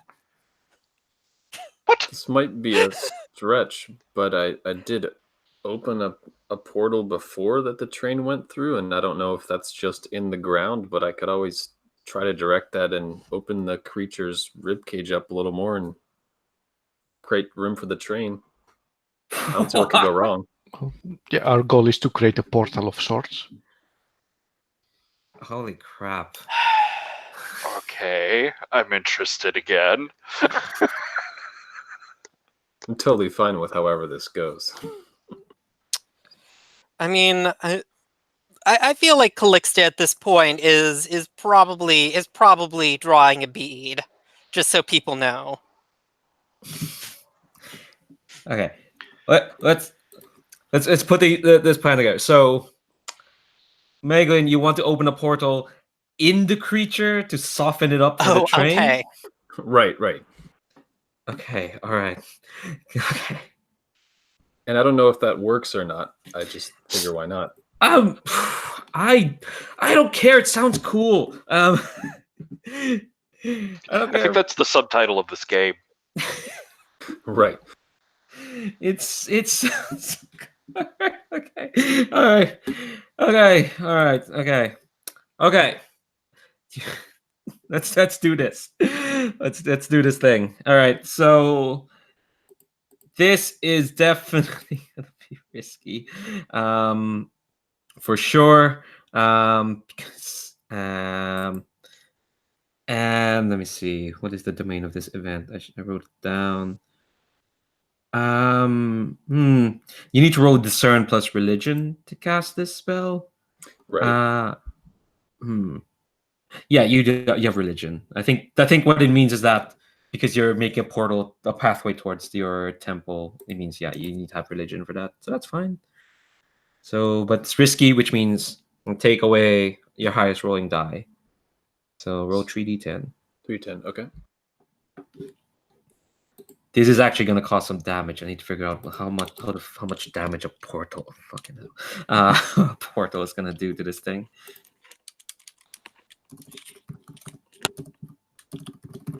It's got quite a bit of resistance for sure. So I guess you'll take away that 9. Ooh, actually, let me see. Yeah. But you still get a 6. It's still a success, so which is good. Yeah. All right. So what does this look like when you open this portal? Well, I think I'm just gonna go with that the ribs were sticking out all over in general. So just kind of like picture opening the portal and move it to the center of that creature, and maybe it just kind of splits open a little bit, and it's pretty gruesome, but it creates enough space to where the train can at least plow right into it. God. And of course, lots of glowing arcane energy coming from inside, like it looked like before. Yeah, and I'm gonna say right now, you're spreading like bits of this thing into this temple for sure. Your gods are gonna have the word with you. Yeah, so I think as you're doing that, it's a lot of strain on you. It is like just trying to hold it together because this is quite a gnarly event you're trying to do. Roll me a d8.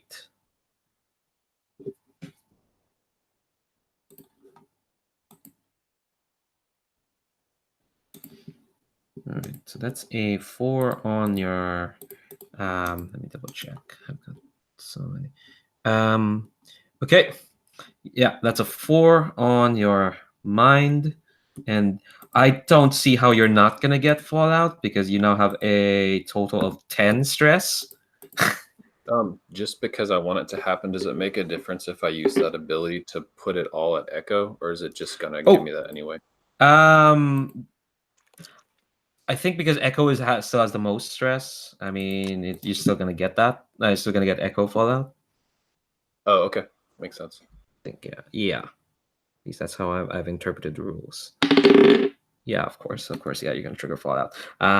We'll get to that in a moment. Meanwhile, the staccato howling in your back of your mind gets a bit louder. But yeah, let's do this. Okay, actually, I need you to roll me another d8. Actually, no, this is a portal. Roll me a d10. You want me to roll a d10? Yes. Okay.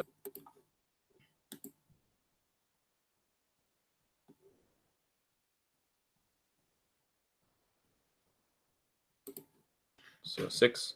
Okay, all right. So that's quite a bit of damage to this thing. So yeah, the portal.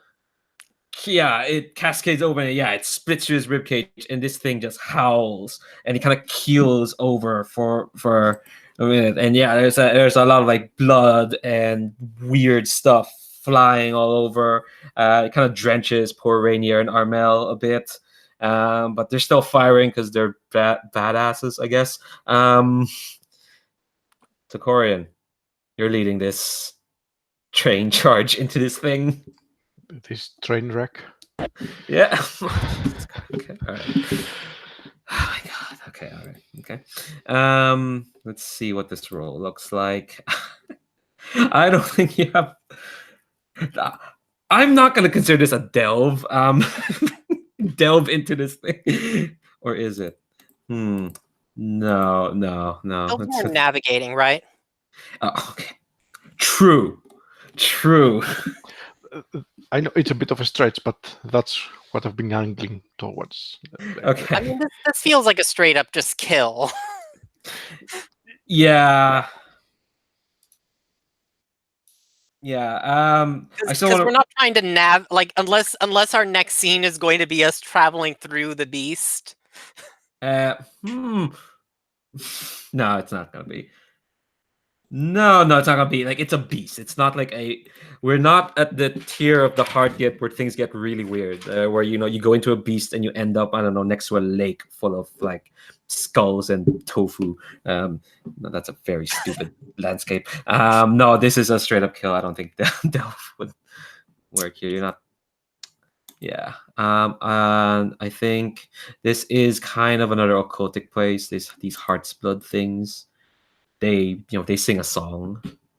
And I think it's a weird cacophony for you, Maeglin. You hear that song, but it's kind of drowned out by the staccato howling. But yeah, this is still a risky as well. So Korian, I think you're gonna take 2d10 because you always start with 1, just for luck. Take a d10, and then you got occult. So roll me 2d10. Okay, cool. So 6. So that 6 is still a success. You're just gonna take some stress. So yeah, what does this look like when you plow carriage first? Or I guess you're going with the engine. Did you switch the train around so you can hit it engine first? Maybe we'll just hit it like side by side with the sides of it to the wound that the portal has.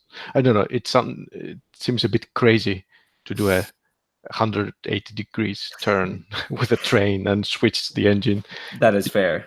Unless you kind of move away from the place, like, all right, we're just gonna slowly turn around. Yeah. No. Okay, yeah. So you're going in carriage first. Oh, dear Christ.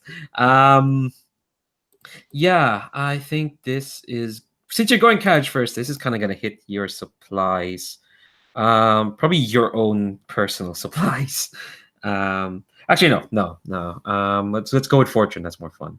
Roll me a d6 for your fortune stress, because this is kind of like, this is a kooky plan. This is a way kooky plan. That's a 4. 4. All right, so it's gonna hit your fortune. 1, 2, 3, 4. I should have probably explained to you, Alex, since you weren't here. What happens when you get stressed is I have to roll to see if you trigger fallout. What happens is I will roll d12. I roll under your total stress, you're gonna get fallout, which is kind of conditions. Stuff to really hurt you. I rolled a 5, so you're fine for now. Christ, this even the d12 loves you all. Well, except for Maeglin. Well, maybe the d12 loves you because you want to get fallout. So Sorry, but I broke my leg in the first action I did in this game. So oh yeah. Look, that was a different D12. This is the black sulfurous D12. I was using this like starry night D12 last week. Maybe this D12 just didn't like you. I'm sorry. Yeah. So okay, roll me. You're gonna smash into this thing. Fine. Roll me another D10. Because I think that's how much damage a train should do to this thing. You mean that it's not in the PDF? No, That's surprisingly a not. 10. Wait, seriously? Yep. Oh, okay. All right. Everyone, buckle up. You're gonna kill this fucking thing. Yeah. So tell me, Korian, what does it look like when you smash your train into this creature? Yeah, as I said, I think we're just like turning and smashing sideways to it, and then throw it to the walls of that cavern or whatever is next to it. I'm thinking that it was kind of cornered by the 3 people shooting at it, and we just stormed from the side and yeah, hit it on the side, threw it on the wall, and with all the damage that it had, that was like the final blow. I'm also seeing the wound from the portal that's like covering almost the entirety of its side. It's really a big gap on its sides. Yeah, yeah, and yeah, it lets out one more gurgling sort of cry, sort of thing, as it kind of it keels over and dies. And yeah, the train stops, and the three, one of them has kind of like fallen down and kind of passed out, but Rainier and Armel just kind of keep firing for a moment until they're like, Like, what? Holy shit. Calixte, which one of these two will be most likely the one to keep firing at the thing, even though it's dead?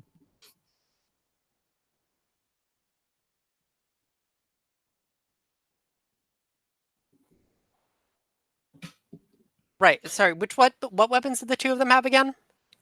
One of them has a rifle. The other one is dual wielding pistols. I mean, I guess the pistol one. I feel like the rifles, like, it doesn't have much ammo in it. Yeah. Armel is just like, ah, and Rainer's kind of like, no, Armel, we're safe. This train. It's Calixte has to admit this is actually very similar to when they got married.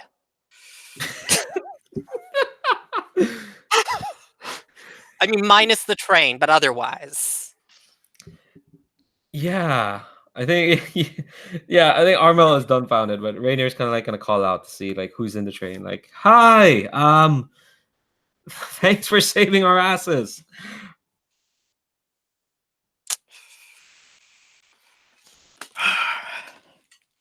I have to admit, I honestly expected to be covered in blood meeting you two again, but I didn't think it would be this soon. Armel's like, oh shit, it's Calixte. Hides behind. I think our was more mutual. Like, I was Okay. pretty much a mess at the time. Okay, all right. Like, No, that was okay. that was the reason for it. Yeah. I think okay. He doesn't hide, but he does still say, "Oh shit." And I think Rainer's kind of like, yeah. Funny how that happens. Hopefully, though, at least this time the blood came from something that probably deserved to die. And he looks at the thing.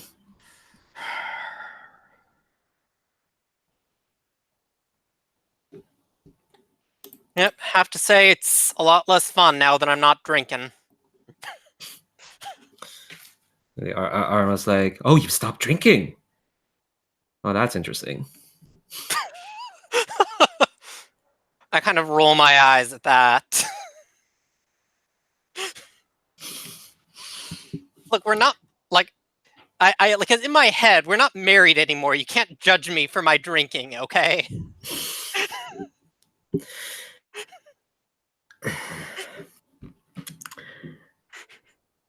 Look, it's been a while. I think this is Armo. He's still holding his pistols.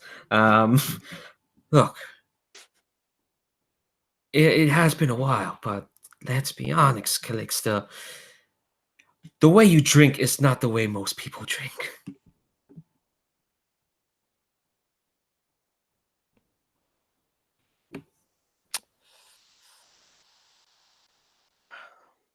Like, I'm not quite sure, like... Yeah, I think Calixte doesn't really, for once, doesn't really have a follow-up to that, because... yeah, that was a problem back in the day. Yeah. But I she think- does yeah, kind go of ahead. look down. So what brings the two of you down here?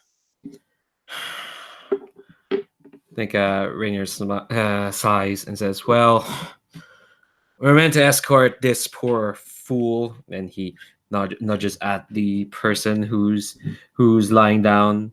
We're meant to escort them down to the Red Market. Apparently they're looking for some sort of thing, but they got a whiff of the blood forest, and we're like, started freaking out, drew all of this, and he waves his rifle. All of this to us. Yeah, Calixte, on hearing that, kind of, like, she tries to make, she makes a show of sort of looking around the area as if she's expecting more creatures to appear, but her hand kind of reaches casually for her pistol as well. You say you're searching. You say he's come down here for something. Maybe Maybe me and the folks here could be of some help with that.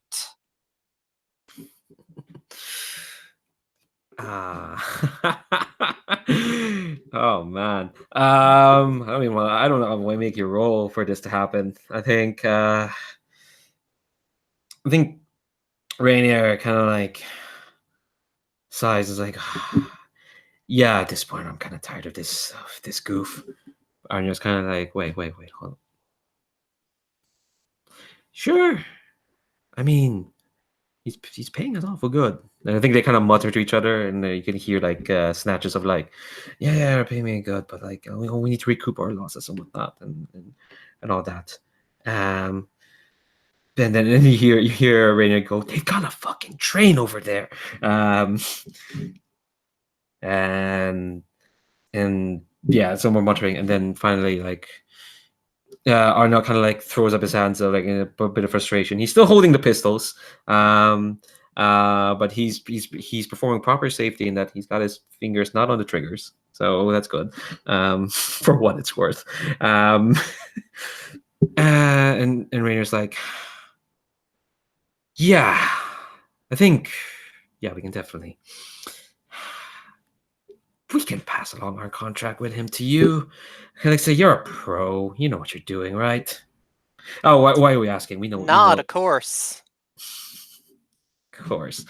Yeah, I think the two of them will heave this fella, who is an Elfir, for sure. They've got long black, like almost like monk-like robes, but you can tell it's like this nice velvet, what's spattered in blood, but it's nice velvet with like jewels, kind of like kind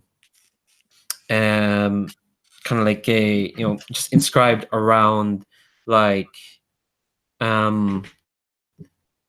actually around their collar. Actually, I should mention that I think this is under they. I think they're he.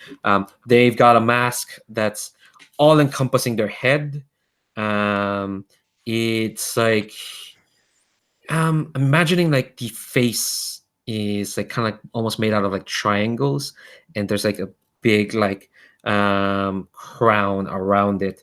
No, just like a circular like oval, and it kind of flares out with these thin like almost like feathers, but they're kind of not feathers. I think they're more like spikes.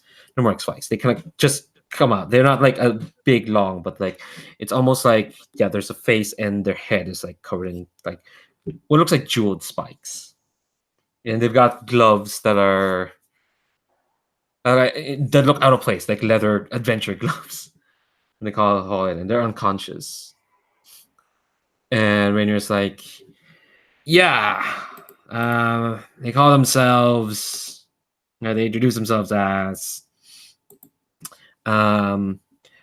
Ocean Perish the Soil is what they're all called. Paid us pretty penny to get down to the red market, looking for some verse or something.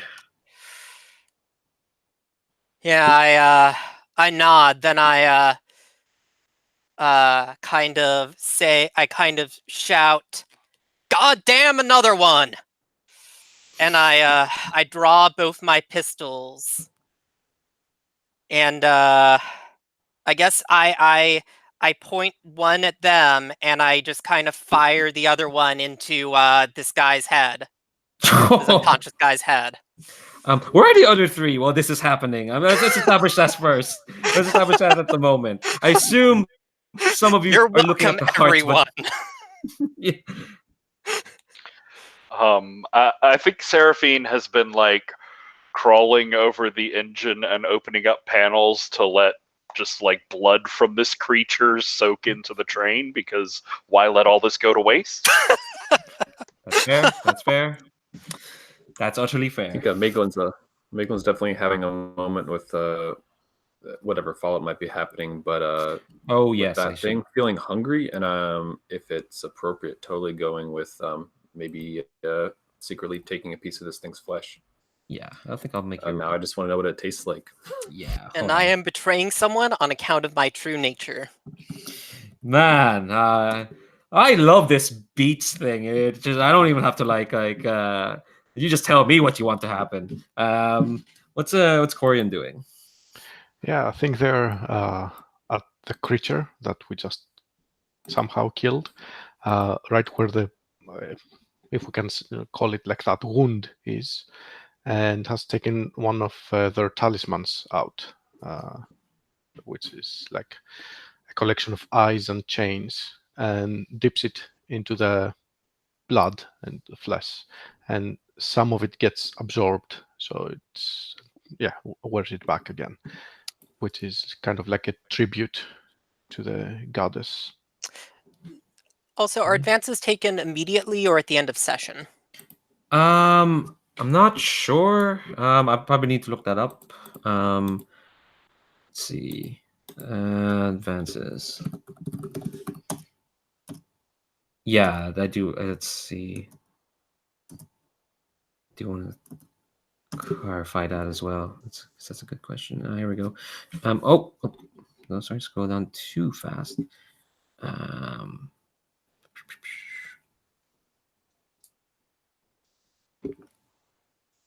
Okay, you can only activate 2 beats per session.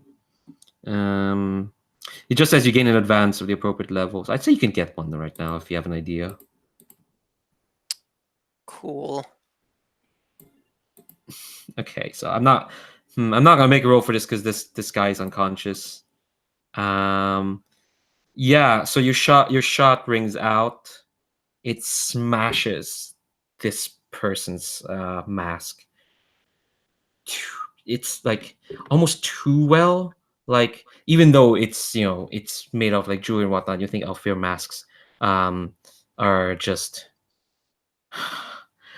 like should be made to last, but no, your bullet smashes through, and it jerks the guy forward, and then he lands on a heap. They land on a heap on the ground, blood like pooling from their head, and the mask falls off, and you see that this person isn't an Alfir after all; it's a drow.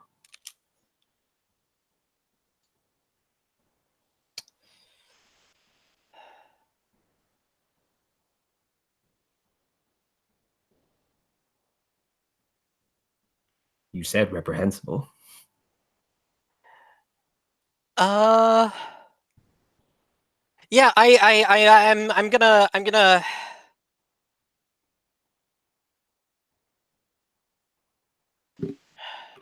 We'll see. I might mark that off. We'll see. Okay.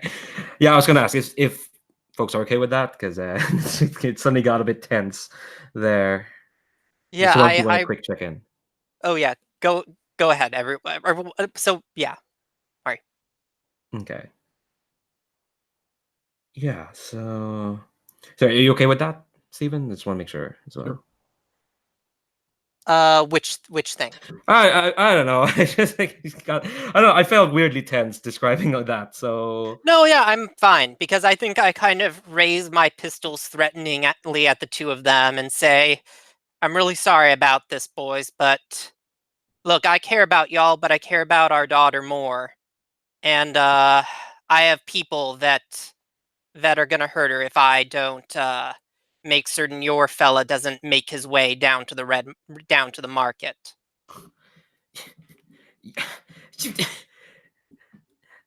our I think Rainier. Oh no, Amel is the one I describe as flippy. Amel's like, but our people. He wasn't. He was. And I think Rainier kind of like puts a arm under her shoulders, like, nah. All right, let's just forget it, Armel. It's Calixte. Fine, Calixte. You do you, like you always do.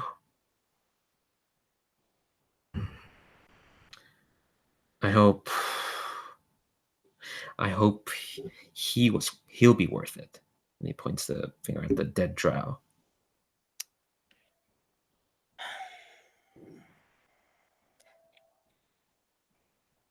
Can't say what's what's worth it in the big picture. All I can say is what I need to do to get by. We all need to get by, Calixte. Just, I guess. Oh, go on. Oh, go ahead. No, go ahead. Go ahead. I was gonna say, I'm sorry to have to do this, but I'm gonna need the two of you to get off this train. You're not going on with us. All right, Armel's like, I wouldn't want to even if the offer was there. And he storms off. And Rainier's like, what's the name of your daughter? Sorry to ask for another name for you.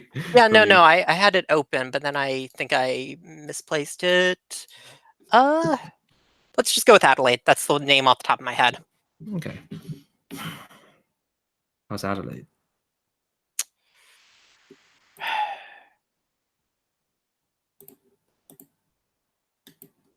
She's doing better now, but I stopped drinking.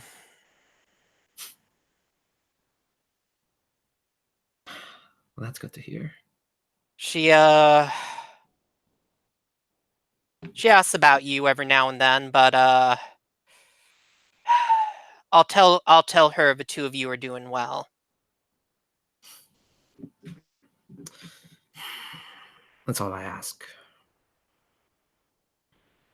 And I think, yeah, that's all he says. And he marches off the train. It's extra awkward because I'm still just pointing my guns at him this entire Yeah, he would have said heartfelt more if you were. conversation. Yeah, if you hadn't been doing that, for sure. God. Yeah, I think with that conversation, it counts as reprehensible. Yeah. Okay. Yeah. I really wanted to push it before saying the reprehensible word. All right. Okay. God. Whew. All right. So I think what we're gonna do is we're gonna settle Maeglin's fallout, and we'll get some last shots of y'all, and then I think we're gonna wrap up. One of the things I want to improve when I'm GMing, just I don't know why I'm confessing this to y'all, is to finish earlier than I do, because I usually just finish either right on the hour or just a bit past. I need to get better at that. So what we're gonna do is we're just gonna settle Maeglin's fallout, and then get some last shots. And I think one more event in the next session, we're finally gonna get to the market. We'll get to the fireworks factory, so to speak. Okay, so Maeglin. Yeah. The thing with this ravening beast, I just realized, is that's gonna force another fight, and I don't want to do that right now. I'm okay if you want to delay that. I don't want to take Yeah. up time. Yeah, let's delay that for a bit. So yeah, I think, and you're gonna eat this heart. Could I say that's also part of the start of it? Like I'm feeling that coming on, and I'm like, I want to eat this heart now. Yeah, what does that feel like? Like when this call, this staccato howling, kind of like overwhelms your mind. It feels like there's no escape from that hunger. I need to eat something. I'm thinking of that temple of the old god, that other body, and like this is not quite as powerful as that, but this is a start, and I want to taste the flesh of this thing from the heart, and it's going to bring me closer to the heart and what I'm trying to discover. Okay. I just looked at the list of fallouts. Yeah, I think you eat that. You eat this piece of the heartblood beast, and I think it's riveting. It's a sort of delicious on a tier that you didn't even know was possible. It's a kind of, it fills you up in just the most rapturous sort of way. And I think you devour this thing, and I'm going to assume everyone is quite busy, so no one can see you do this. Everyone's doing their own bullshit. Yeah, and like when you finish devouring this piece of this thing, and you get over the high of having eaten this, suddenly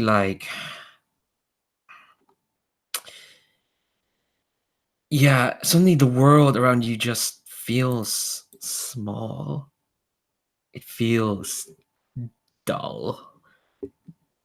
And when you come back and talk to your friends is a stretch, to your train fellow passengers, To the people you haven't murdered yet. to the people you Fair enough. haven't murdered yet. Yes, it feels like it's so slow talking to them. It's just they're not.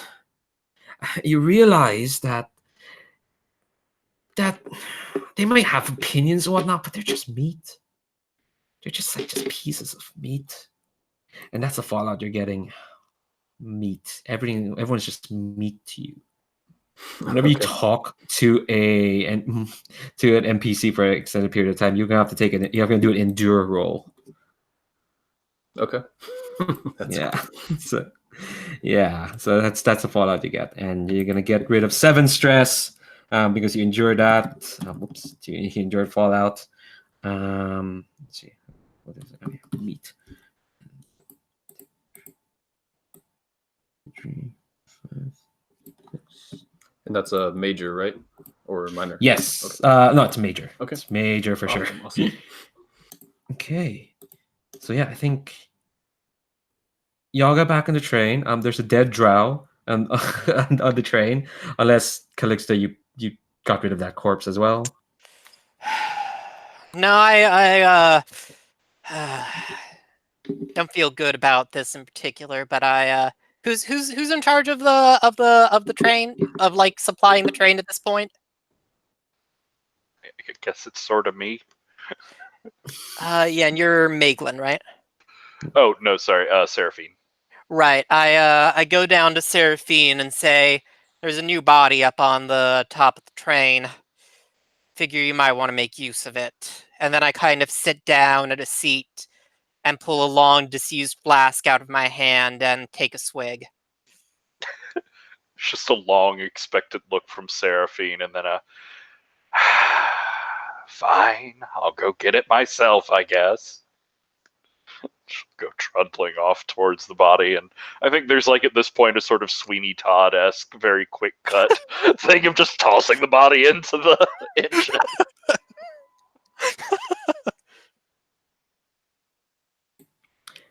Yeah. So yeah, I think we're just about to wrap up. What's like the last shot we see of each character?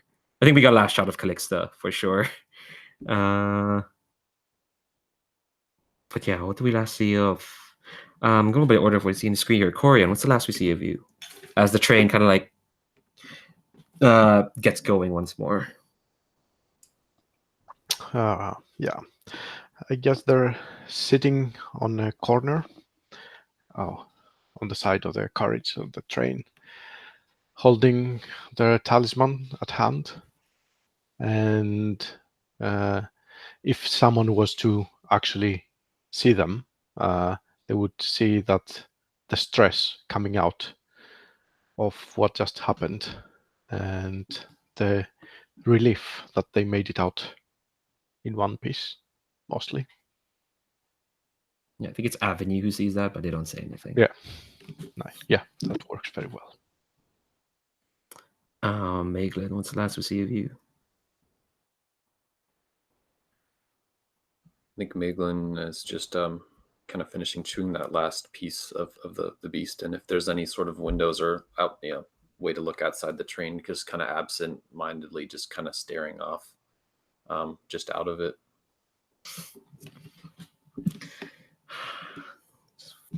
Serafine? I think we see Serafine make her way to one of the like empty passenger cabins on one of the 2 cars, and she like draws out a magic circle, these arcane symbols on the floor, using like drops of her own blood and then squeezing blood from that blood branch, and she's chanting and lighting incense and casting a spell as this whole circle on the floor sort of starts to glow, and her slitted serpent glowing blood eyes also glow in response. Just it's fine, nothing ominous. Nothing at all. Nothing at all. And Calixte, do you want another image, or is that the early one's fine? Or what we last we see of them, of Calixte?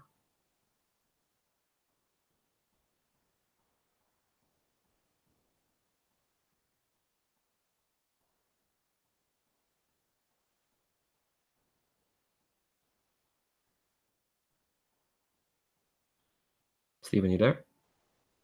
Sorry. She pulls out a drawing of a young drow girl from her coat. That's her daughter, and there's kind of scrawled in a Elfir hand, remember, I can take anything from you. God damn it. I'm so upset. I'm so upset. Yeah. So I think that's where we end up this session. Oh my, I'm so fucking upset. Y'all are great. I always want to get that on the broadcast, but y'all are just fantastic. You're bringing out so much of this world and these characters and these ridiculous situations. God, I'm so upset. I'm gonna stop this broadcast before I start saying again that I'm upset. I'm sorry. You're fine. You're fine. Just so much. All right, I'm gonna stop this broadcast. Goodbye, YouTube.